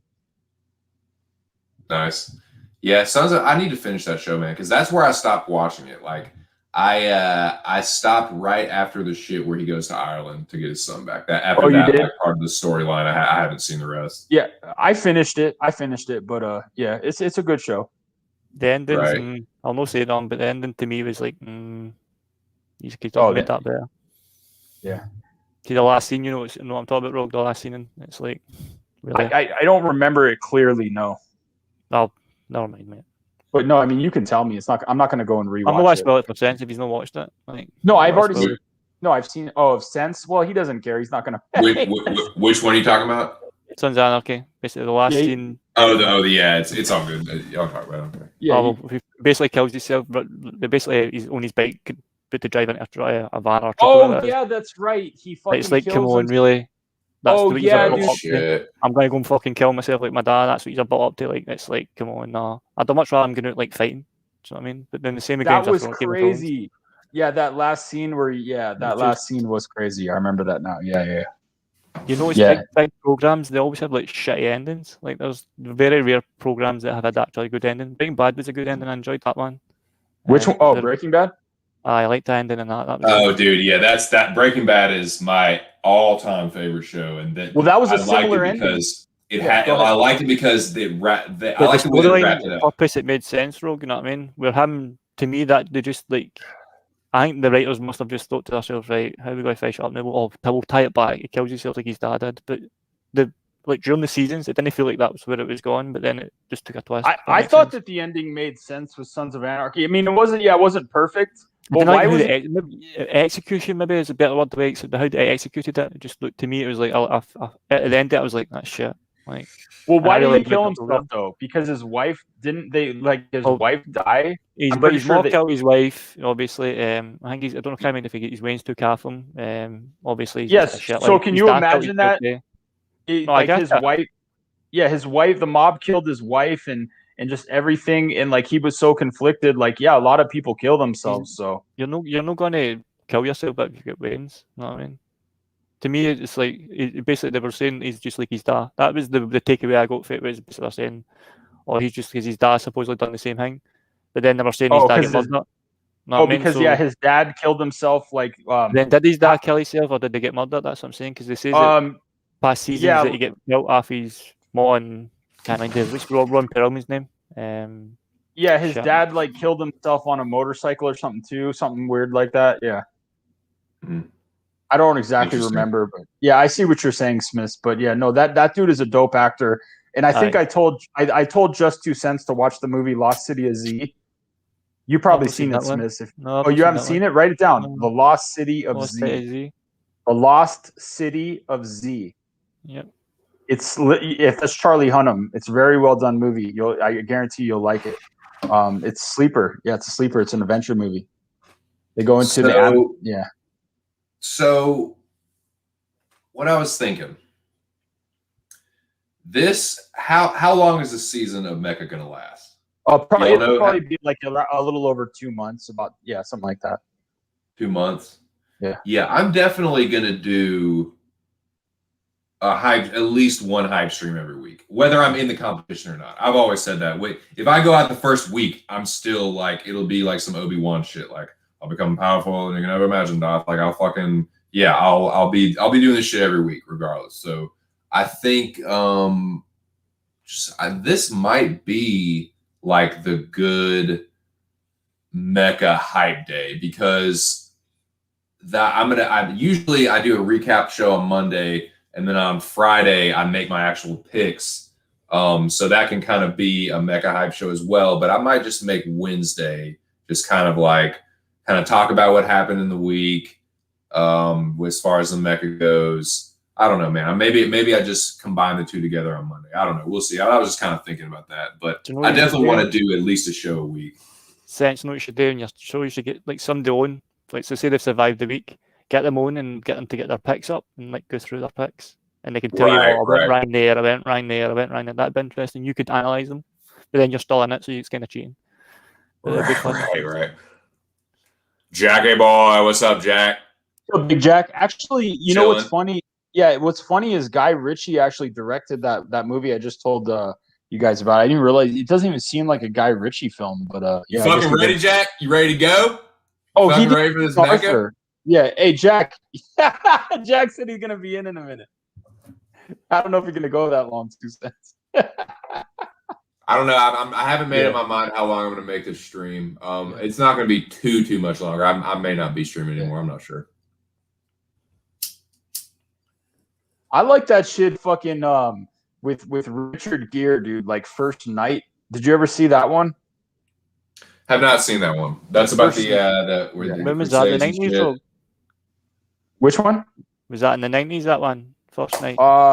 Probably, dude. It was a while back. Aye. I vaguely remember it off the top of my head. Yeah. First Night. Let me see when it came out. 1995. Yep. That's good. So boys, with the last, I will make this a 2-hour stream. So for the last 20 minutes, which of these fights here, we'll keep it on the main card.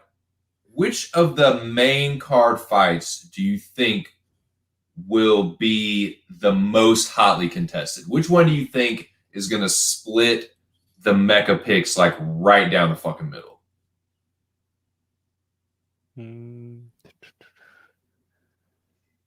So let me see. Let me go. This is the card. This is the main card. It is Breeze and Ahoyo, Ponzinibbio and Baiza, Delidze and Staropoli, Harris Tybura, Rosenstrike Sakai. Delidze. Because you're saying he's a dead easy pick, but yeah, most people will probably pick Delidze though. He's a fucking muppet, that man. Like, they leg locks. I just Dude, they're both like so fucking hard to trust, man. Like I just like both of them. Oh god, that's to me like he gassed pretty bad last time, so it's the same again. Roman, yeah. Do you know what I mean?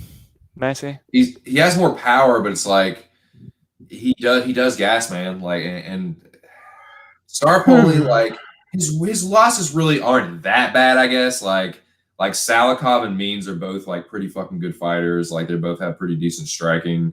Like Delidze does crack. Staropoli, goddamn, I like both times I picked him. Because that's the thing. That might be why I just like he pisses me off so much, is because I picked him to win both of those fights. I thought he would beat Means. I thought he would beat fucking what's his name. But yeah, that is one that I didn't think about. I was thinking that either the co-main or the main event, because I guarantee you there's some people that are going to take Sakai. I think there is. Guarantee there are. Who's going to take Sakai? I don't see the path of victory besides. Sorry, I just don't see it.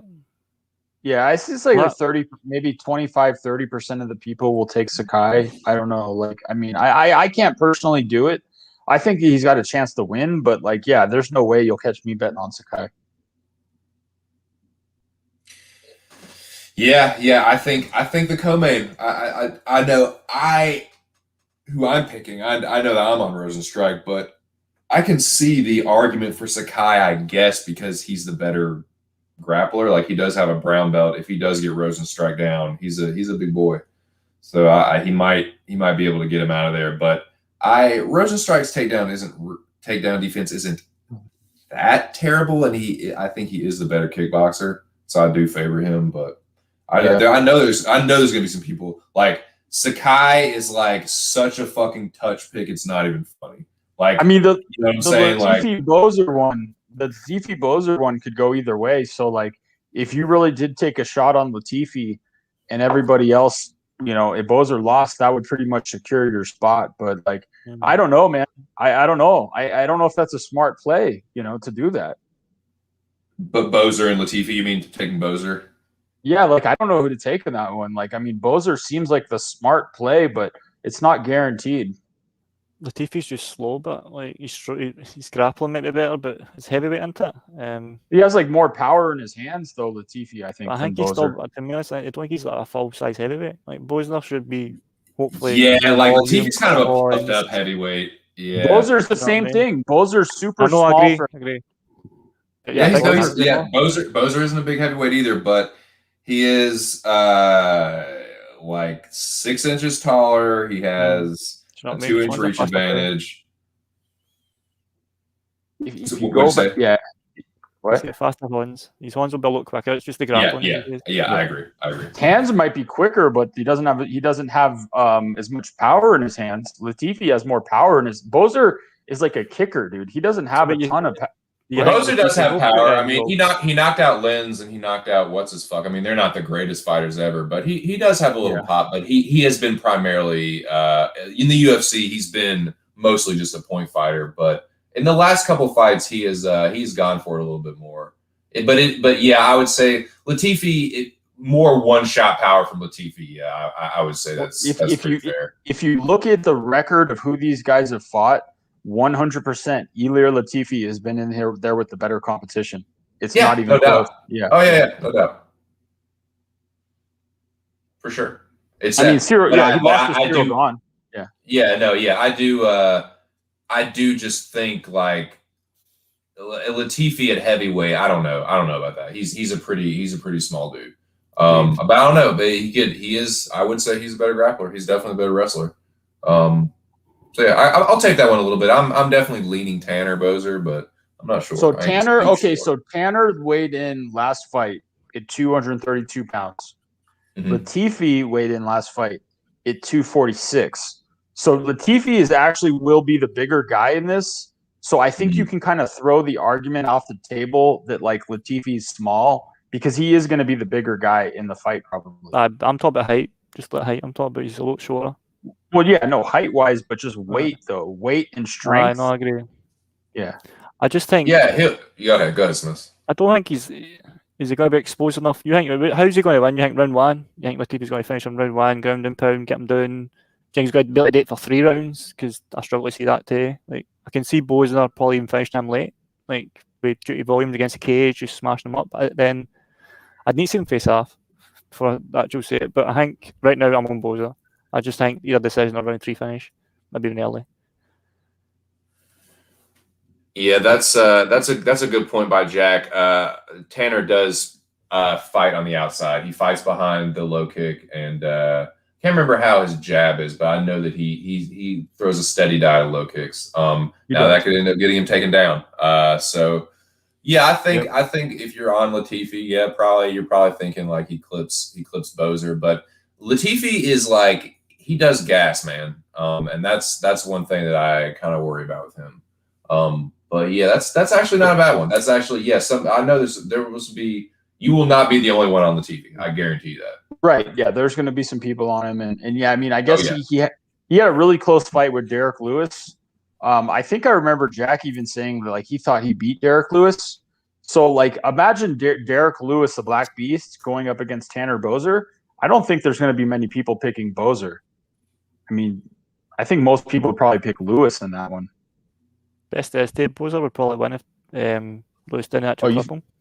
You think just the volume? Wow. Like, no, I'm not saying he would win. I'm saying if, like, obviously I think Lewis would knock him out. Now look, I know this will piss a lot of people off. I think Derek Lewis is fucking overrated. I'm sorry. He's got that one. He's got deceptive power. And I'm sorry. He does have power. I will never deny that. It's as clear as day that he has power.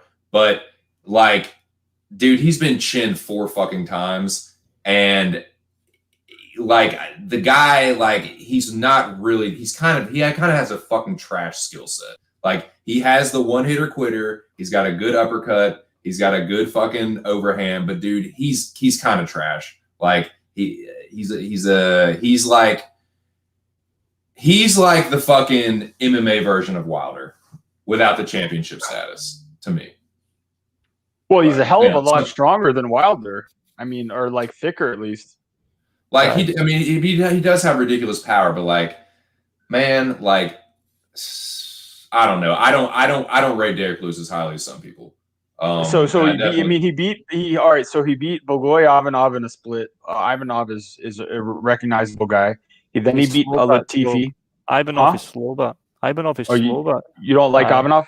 No, he's slow. He's not anywhere as fast as Tanner Bozer. That's my point. Styles, isn't it? So to me, Lewis won that. I remember watching that fight. He did win it, I think, but it was a fucking slow fight. Like to me, Bozer's not going to. He's either going to need to knock him out or he's going to get dragged on because Lewis is weak in the body too, mind. I think Ngannou's going to smash him. Like I don't think that's even close. Like yeah. So your argument, yes, he had a close fight with Derek Lewis, but he got fucking knocked out by Ryan Bader. You know what I'm saying? And he got knocked out. He's been knocked out 4 times, dude. Like I don't know. I know Bozer's been chinned before too, but I just don't. I don't get all the love for Latifi. Like these are his fucking wins. These are Latifi's wins. OSP, Tyson Pedro, Gian Vellante. Is that fucking blowing anybody's socks off? No. Is anybody writing home to their mother about that one? Fuck no, they're not. You have a good point there. I mean, yeah, Bozer should win this fight. So I mean, yeah. But that's a tough one. What's the method? That's what's going to get people. Maybe I was told. What? Oh, the method. He's 37, dude. Like, is it KO? Is it going to just decision him up? Well, I think Bozer, like decision or late TKO. That's what I'm leaning, but I just don't know what one. That's interesting. That's a good fight. Yeah. How are you feeling about Tom Breeze? Dude, that's another. I'm surprised y'all didn't say that one, man. That is I don't know what to say. one. Like I Tom Breeze. Tom Breeze sometimes he always blows me some money to him before. Just I think he's going to win. I balled him up in my head and then he just shits the bed. But I don't know. That one. What do you think about that one, Strummer? I don't like that Arroyo fighter. I just don't like him in general. He gases, didn't he? So that to me in my head, that's what I thought. But then so does Breeze. He's not exactly fucking known for his gas tank. So yeah, I think Omari Akhmedov is like better than Antonio Arroyo. So like, I even Antonio Arroyo is like a Brazilian guy, but he doesn't even seem like he. I mean, he wasn't submitted by Andre Muniz, but he doesn't seem like he's like a great jiu-jitsu guy or anything like that. Mm-hmm. He seems like more of like a striker, and I don't know. I mean, I feel like it's a pretty good matchup for Bozer. So it's a tough decision. I think sub might be even a bad shout. But that one's so like. Well, if I could trust Breeze, I wouldn't have to think twice about it. You know what I mean? I just think he's the better fighter. Like when he's on, fuck, man. I think that could be split. If Muniz can't sub Arroyo, then I don't think I would pick like Tom Breeze to sub him. He's got a nice choke on him, but he might get hold of his neck if he gasses. It's once again, I just Tom Breeze. He gives me fucking like trusting him's hard. To be honest. You think Arroyo can choke out Tom Breeze? Is that what you're saying? I think Tom Breeze is like Jack says insta-fade at those odds. Like exactly like Jack's saying, like as soon as he hits a favourite, like he usually comes out and gets clamped and gets finished. Like every time. Like anytime I've put a good bit of money on the deck, he just comes out and so I've learned to just kind of wait, see what he's like on the fight week, see what the face offs are like, and then Right. go for there. But then I He's after definitely honestly- burned me. Breeze I has don't- burned me bad before, boys. Yeah, me too. I don't know anything about this Tom Breeze guy. I've watched a little bit of his fights. I seen he looked good versus KB Bular, and then you know but that's not hard. yeah, I really don't have a good read on this Breeze guy at all. I mean, I'll probably take Breeze just because like the bookies have him favored, and I don't think Arroyo is like especially fantastic. So I'll probably be on Hell Breeze. no, But he's not. yeah, it's a That's tough the thing too. It's tough because Ahoyo really isn't that fucking good. It's like, but Breeze is not the kind of guy where you can just be like, you can just dial it in. You know what I'm saying? It's like I should not have to tape this one, but I probably am just going to. You know what's funny is they have Antonio Arroyo listed at 6'3", and they have Breeze listed at 6'3" as well. I'm pretty sure Breeze is gonna tower over Arroyo. I think he's like at least 2 inches bigger than Arroyo. Lipsky said Lipsky is going to get broomsticked by fucking De La Rosa. Definitely Lee Montana says here. What's up, Noah? Oh, You excited, broomstick? Bo? Hey, Noah, you ready? You ready for this fucking Mecca dog? You ready for season 4? Yo, We Big about to- Noah with the redemption season right now. Yeah, dude, we about to get announced later, dog. I said, Ahoyo, dude, it is. That is the fucking bum bash of the main. Well, they're not bums, but they're just like there's just untrustworthy motherfuckers, man. Yeah. Breeze and Ahoyo. But I guess if you had to put a gun to my head, say right now, who am I leaning? Probably Tom Breeze. Probably Tom Breeze. But then what's the method Yep. sense? Do you know what I mean? Method? You asking the wrong one, Bubba. I don't When you even think fucking of these know. things, it's topology. It makes that much different. Like, see, for betting Right. on it, I mean, it's easier compared to like the topology. You have Right to- when you're trying to pick the winner, you know, like at the odds, Yeah. but like method, like when you're looking for those props, like that's a little. For me, probably I could probably see like either a knockout. I don't think he's going to suck. I could see either a knockout or maybe like a decision where like Breeze hurts him early and then maybe kind of does a little bit in the second round the same and then gasses from that point on and just it's sketchy. I don't could see a know, dude. decision. Yeah, Tom Breeze decision or something. I don't know. It doesn't sound right, but yeah. He says I was born ready, boys. That's all I like to hear. Yeah. Fuck yeah, dude. I'm getting pumped, man. Getting ready. It's just around Yes. the corner, dude. Shit's gonna be epic, man. Big Noah, dude. You don't want to find Big Noah in the Mecca. I'll tell you that right now. Hey man, I'm not sleeping on nan one of y'all. I am considering each and every one of you motherfuckers legitimate serious threats. For Hey, me too. Yeah. Yeah. Noah's a threat. No, Noah could take me out. Yeah, y'all, you got fucking head on a swivel, man. Y'all already know. But it's funny because 2 cents, you're like hella into this shit, but you don't bet on it, which is you don't do like. I DraftKings or anything. know, right? It's just I just Yeah. know what a degenerate I'll become instantly, and I'm not working right now, so I can't really afford to do that. I can't be fucking like gambling with my like wife's money and shit, basically. Yeah, you're probably smart to stay away from that because I'm not doing I do a little bit of like DraftKings here and there, but when you're not gambling all the time, like there's no I don't even feel like I need to do it. It's not that. Dude, big of I a just deal. know that I would love it. I know that I would love it too much. I would be a degenerate instantly, and I just can't afford to do that right now. But yeah, I definitely would be. And then trust me, there's like a part of me that's like, okay, when I get back to work here in a little while, and I get the bankroll up a little bit, like I could start making some little bets on the weekends and stuff for fun. But right now I just can't afford to do it. It is what it is. That's what you're going Yeah, line, but absolutely. Vince. I'm a Mm. shiftless You layabout. disrespect, but you literally just says, I'm going to maybe do a wee bit for fun when you get a wee bit of money. Right. That attitude, you should change that. You should say, I'm going to get a wee bit of money and make more money. Because you Yeah. can do your knowledge is there. Like you would have made money in Usman, finished KO. You'd have got that. Right. The money. Do you know what I mean? That's why I like this community because everybody we're still niche. People don't get how good MMA is and how good MMA bet. If you've noticed, my name's Smith's MMA betting. It's no Smith's MMA predictions because I'm not a predictor. I like to bet on this shit and watch it because I really like watching it.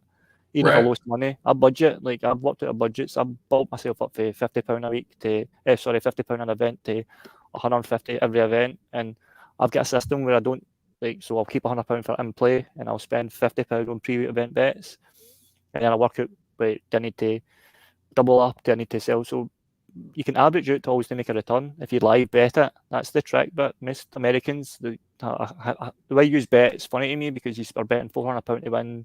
Some guys bet £400 to win £300. To me, that makes no Dude, yeah. sense.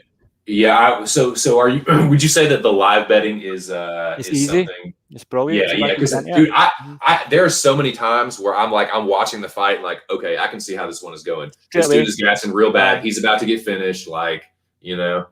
Like the weekend there, I missed Jack. He went to 3-1 after the first round, and I missed it because the only thing is, or here your app will suspend. So they're no stupid now. See when this first started, like MMA started to get blown up or here, like gambling wise, the bookies were stupid, so they'd be very slow in suspending it. So they're quite quick now. So see if anything happens in the fight, it'll suspend. So you need to be quicker. You need to kind of expect it coming. Yeah, anticipate before they see it. If you can do that, you can beat really good line movements. So it's basically just like when you're live betting, jump on it, like fucking drop it like it's just hot, math, basically. really. So if you're watching it, right, and you can double bet it to make more money, you can still make money. But I don't like doing that because it cancels out your profit. You need to kind of. That's why I'm in this to like obviously be more settled in myself to mind. Right. And see, that's the other thing is like if I did do it, it was something I would want to have enough of a bankroll that I could manage it responsibly and be able to just like, okay, I'm just gonna chip away at profit every weekend. You know what I'm saying? Not do anything too risky, just get some ones that I'm just like, man, those are some good underdogs, or like hit a couple live bets, like, maybe a parlay of a few that I think are nasty favorites, like I can already kind of like see how I would be doing it, but I can't. I'm just not right there in a position financially to do it. Well, yeah, I mean, it's like I don't even know, like, because you're in a good spot, like with just like how you are in general. I mean, yeah, I'm definitely like I feel I'm in a good spot in my life right now, and like dude, boys, I'm loving this fucking little sabbatical that I'm on. Like, I respect the shit out of the people that are out there busting their ass every day, because that was me breaking my fucking back. Like, not making that much money, like, so yeah, I'm definitely loving this little sabbatical, but it ain't gonna last forever. And so I am looking at kind of just maybe making MMA gambling a bit of a side hustle in the future. We'll see what happens. Yeah, you can. I mean, you could just dial down like one or two fights that you really like instead of just like betting on everything, which is like right. A lot of people do. Yeah. I don't feel like I can already kind of tell, like, because I kind of look at it like that. Even though I don't gamble, I try to, like, in my streams, like, I'll say, like, even if I was a gambler, I wouldn't fucking touch this fight. And then there's some where it's like, no, I am all over that one. I know it's going to happen. And I don't know, man. I can kind of, like I said, I could see myself becoming a degenerate, just like fucking that, man. So yeah, it happens. Yeah, it does. You fall down the rabbit hole too. Yeah, you fall down the rabbit hole with that shit also. I have an addictive personality, man. When I get into something that I like, I am all about it. I put, like, when I started doing karate, I was all into karate. When I started doing boxing, I was all into boxing. Like, when it's like, whatever it is, like, I'm into, like, that's what I'm fucking jumping into. So I gotta check myself with it. What sucks is, like, if you do actually get really deep into something like that, like gambling or betting on something, like, you don't have as much time to like do your regular shit that you like to do. Like, you watch fucking Castlevania or whatever, like fucking bang your wife or just fucking chill with her and fucking do exactly, man. And like that's the other thing too, is like I'm not working right now, but like if I don't have some kind of like normal daily routine and like take enough time to like spend with my wife and like have some like alone time, it's like it does, like, you start to go down a fucking rabbit hole, man. Sometimes I slip up on that. Like, I spend way too much time on my phone, way too much time online, and just like I just get fucking lost in it, dude. And it's like, I could see if I was gambling and I was putting like money on the shit, it could even be worse. So, all about that time management, man. All about that fucking time management. Everybody's there. Yeah, I'll be back into it. I'm gonna start gambling again, like around September. I just taken a little break from the shit got out of control. I was taking some cash advances that I shouldn't have, and But yeah, I'll be back into it, trying to get like my finances and everything like that. But you know, there's other things in life, man, and that's what if you're a gambler and you're living that lifestyle of gambling, you lose track of like what's important in life. You know, like your fucking Don't family and like just necessarily. See, you're over. I like to gamble. I gamble nearly every day. Like it's Disney. You're right in well, the fact you get but lost in your phone, but yeah, you just need to have discipline. You kind yeah, of but see the fact you walked Right. away. That's a good thing. No many people can walk away and stop. Like actually, just say, you know what, I'm taking a break for this. No, everybody can yeah, do but that. in Smiths, you have like a really good discipline. It sounds like from some of the stuff that you've told us. I've had Like, to I build that mean, up, but that's not been like I was never like that when I was younger. It was just literally maybe 2 years ago. Like I but realized how that but much money I can make in that's a MMA. rare discipline. Most gamblers don't have that type of thing. I mean, that for me, like I'm similar to 2 Cents, where I have this really addictive personality, and it's I've just got go addictive go. Yeah, pardon me. I've got addictive personality. It's like I look at it different. Like I don't look at MMA betting as it's just for fun. It's a giggle. I look at that like I'm gonna get money that weekend or like Moyes, shout out Big Moyes. His fucking drive's amazing. Like as soon as the kid finishes, he's already on to the next one. That's the way you kind of need to like because you all know what he's talking about and you all know. I don't know if you can get access to live betting, but it's the easiest thing in the world to take £100 and try and turn it to like I think it was Slaughter maybe a year and a half, 2 years ago. He used to say all the time, you can get £500 for this every week. Easy. Like if you're not too greedy. Do you know what I Dude, mean? yeah, Like, they that's my kind of definitely big up the philosophy. live betting. Aye, that's kind of my philosophy on it. Like if you're smart enough about it and try and know, like I like betting on football. That's what I was used to call it soccer.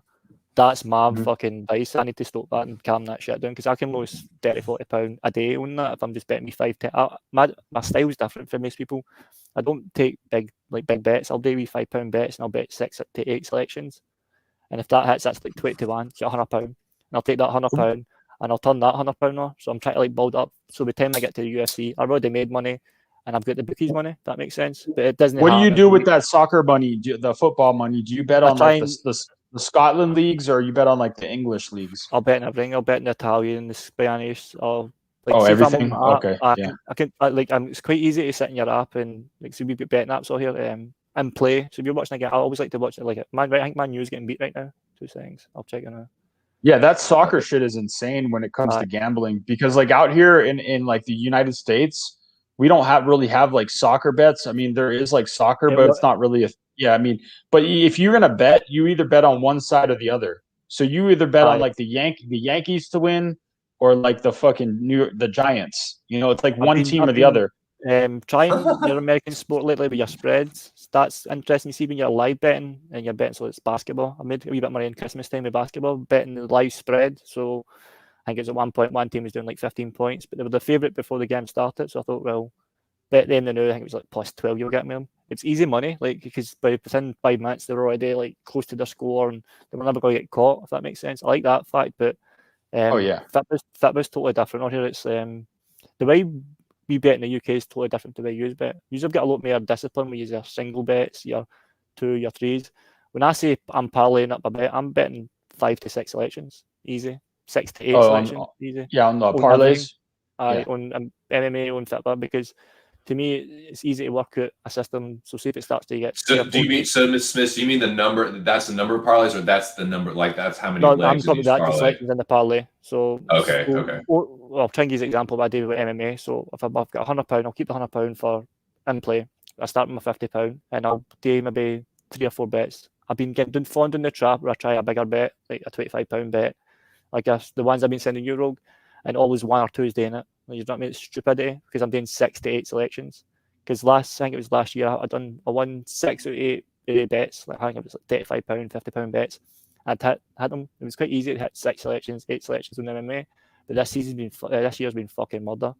The start of the year, I fucking upped all my stakes. I done like most people do wrong. See when you're consistently winning money, and you think, oh, I'm doing really well here. I'm going to up all my stakes. So that first January, I fucking had Lazez. He fucked all my bets. I must have wasted so much money on him. And I think it was Khalil. And if it wasn't for Poirier beating McGregor, I wouldn't have made many money that week. So to me, there's easy traps to go down. So what I've learned this year is stick to your budget. Figure out how much you can afford to lose. If you're losing, so when I lose, I've had a bad night, I've only lost £150. So like Bro Picks, I think he put that bet on, that £500 bet on during the week last weekend. I thought to myself when he put that on, that's stupidity because he's just won the weekend before with up many stakes. What he technically should be doing is either reducing his bet stakes so he's not going to lose too much money and he's keeping profit. He's basically just giving his profit back to the bookies. If that makes sense. Who did he bet on last week? You said who did he bet on? The fucking was it Silva? Claudio Silva against McGee, I think it was. Oh yeah. And I seen him post about it. I don't know why to jump on him and say, mate, you sure? Like, because he was getting a lot of shit for it. But is that way where like you see the week before they hit that it was Oliveira and he upped his stakes and he hit it. Like, I've seen quite a lot of gamblers do that where they'll win and they're like yes, and the next week you'll see them go out harder. Bro Picks is he's like a smart guy and everything. He's still figuring out, he's a young guy. He's like in his 20s. So he's like still, getting better, day by day on his bets. And bets. I like you've seen the shouts out like random dogs that everybody's like slating him for. I listen because he's hot them. Oh, dude, yeah, man. I'll tell you what, man. Yeah, Justin is actually a way better underdog hunter than people give him credit for. Now, yeah, he does reach sometimes, but like he'll hit those motherfuckers, dude. Because I have been against Justin on my picks and been like, yeah, right, haha, yeah, he's not yet. Like, dude, fucking, one of my worst picks ever was fucking Vulcan against Jiri. And Justin was all over it, and he made money on that. And I've seen him do it with a bunch of other underdogs too. So he's definitely a better underdog, better than people give him credit for. But he's been around for a while too. Yeah, he'll eat it on some crazy ones sometimes. So that's for sure. Like, and people like will obviously just like hound him for that. But yeah, he'll hit them motherfuckers too sometimes. People kind of have to like eat crow. But I think what Jack said. I like the fact it doesn't see if he loses a bet. It doesn't like you get guys that'll just like lie. They'll basically kid on, oh, I'm all right, I've done all right. No, like you've lost the bet. You've done. It'll own KCOJ. Yeah. Yep. Heroin frog.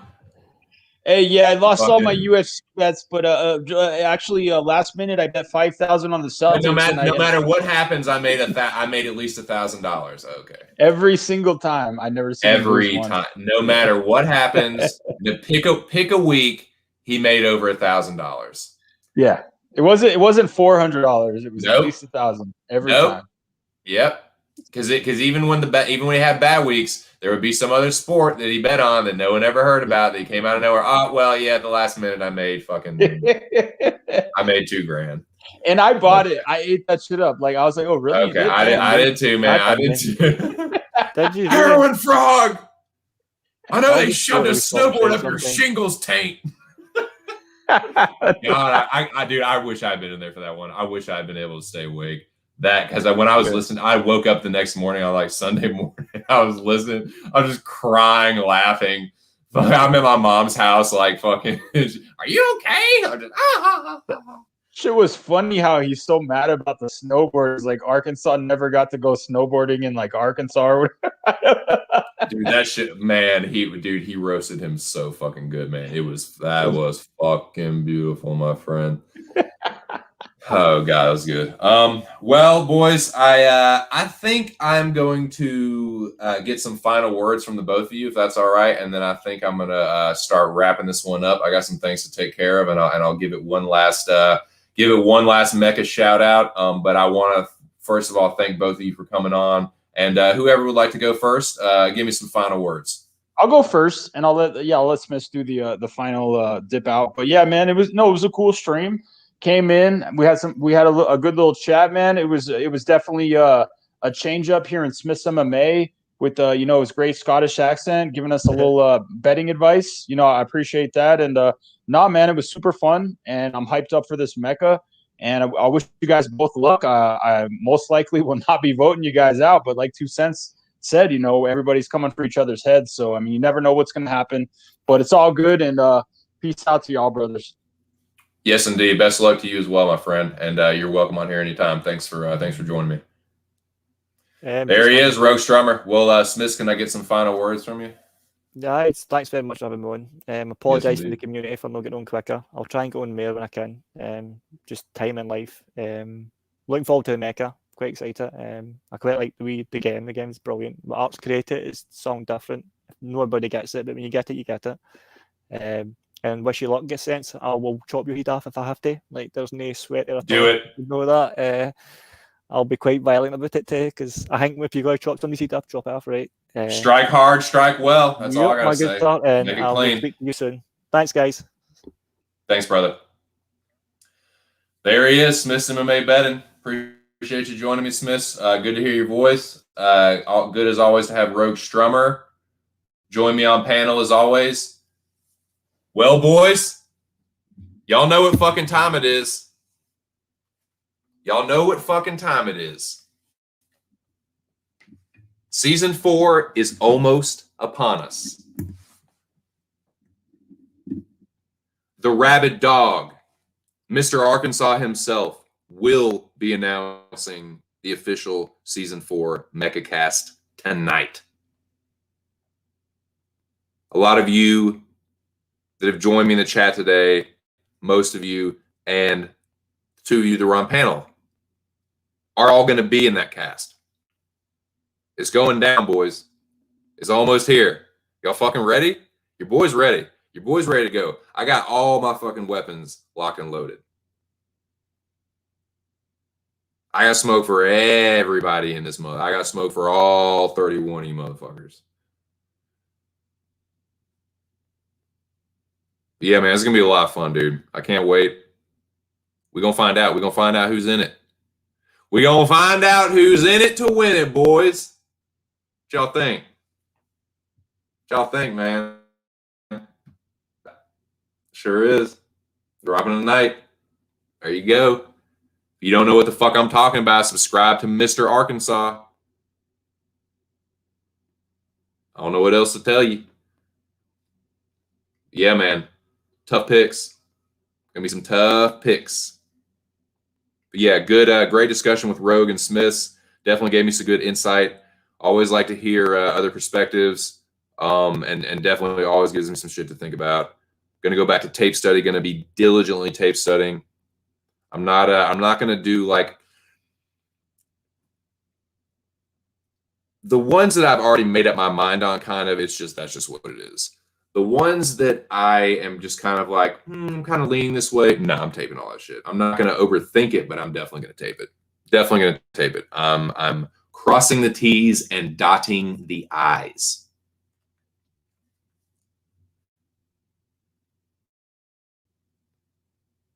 Yes, indeed. I know Jackie Boy's ready. I know the fucking General's ready. I know Eros is ready. Shout out to Ear. There goes my fucking Wi-Fi. I can like shit. Fucking 2 cents D2. Hold on, let me open my door real quick.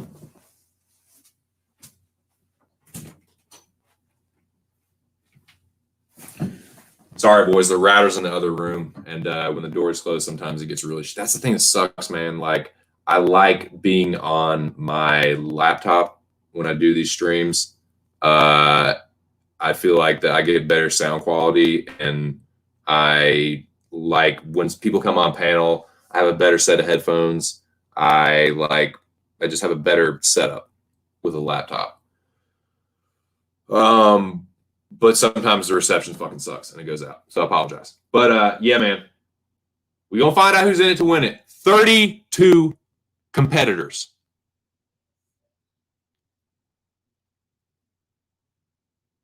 Y'all fucking ready?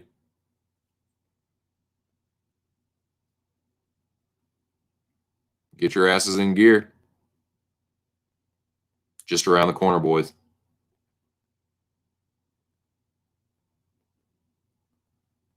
Shout out to Mr. Arkansas. Shout out to the 32 competitors of Season 4 of the Mecca. We will find out who all 32 are later tonight. Once again, thank you to Rogue Strummer. Thank you to Smith's MMA Betting. Thank you to every single one of you that stopped through the chat. Those of y'all that are in the Mecca, I hope y'all are excited. I'm fucking pumped, boys. I'm getting ready. When I get off of here, I'm going to do tape study. I'm going to watch Army of the Dead later, but I'm going to do some tape study. A few hours of it. Start looking at these fights. Best of luck to everyone. Like I said, it's every man for themselves. I got smoke for every single one of you, but I wish y'all the best. May the best man win.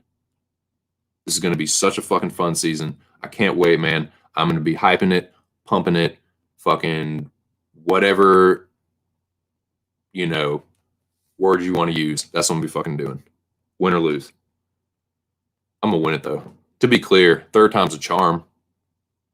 And 2 cents is coming for gold. I'm coming for the fucking bounty.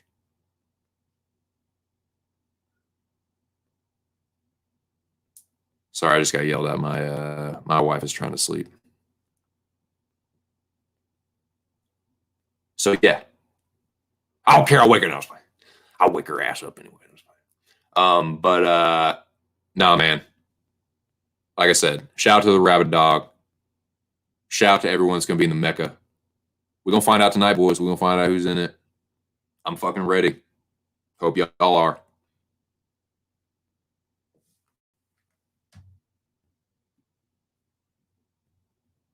So yeah, that's what it is. Noah going with the bigger ass theory still.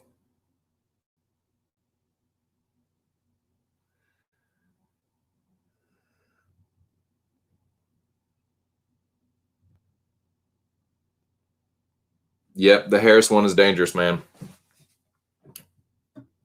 Fucking Wi-Fi. Of course, my Wi-Fi cuts out at the end. All right. Well, I'm going to wrap this up before my Wi-Fi cuts out again. Shout out to Mr. Arkansas. Shout out to the 32 competitors of the Mecca. We're going to find out who it is later. Thank you, Rogue Strummer, Smith MMA Betting, and everyone that stopped through the chat today. Y'all are the shit. I'll probably be back on Friday to talk about and react to the cast, the official cast. Biggest season ever. Best competition ever. Most challenging shit ever.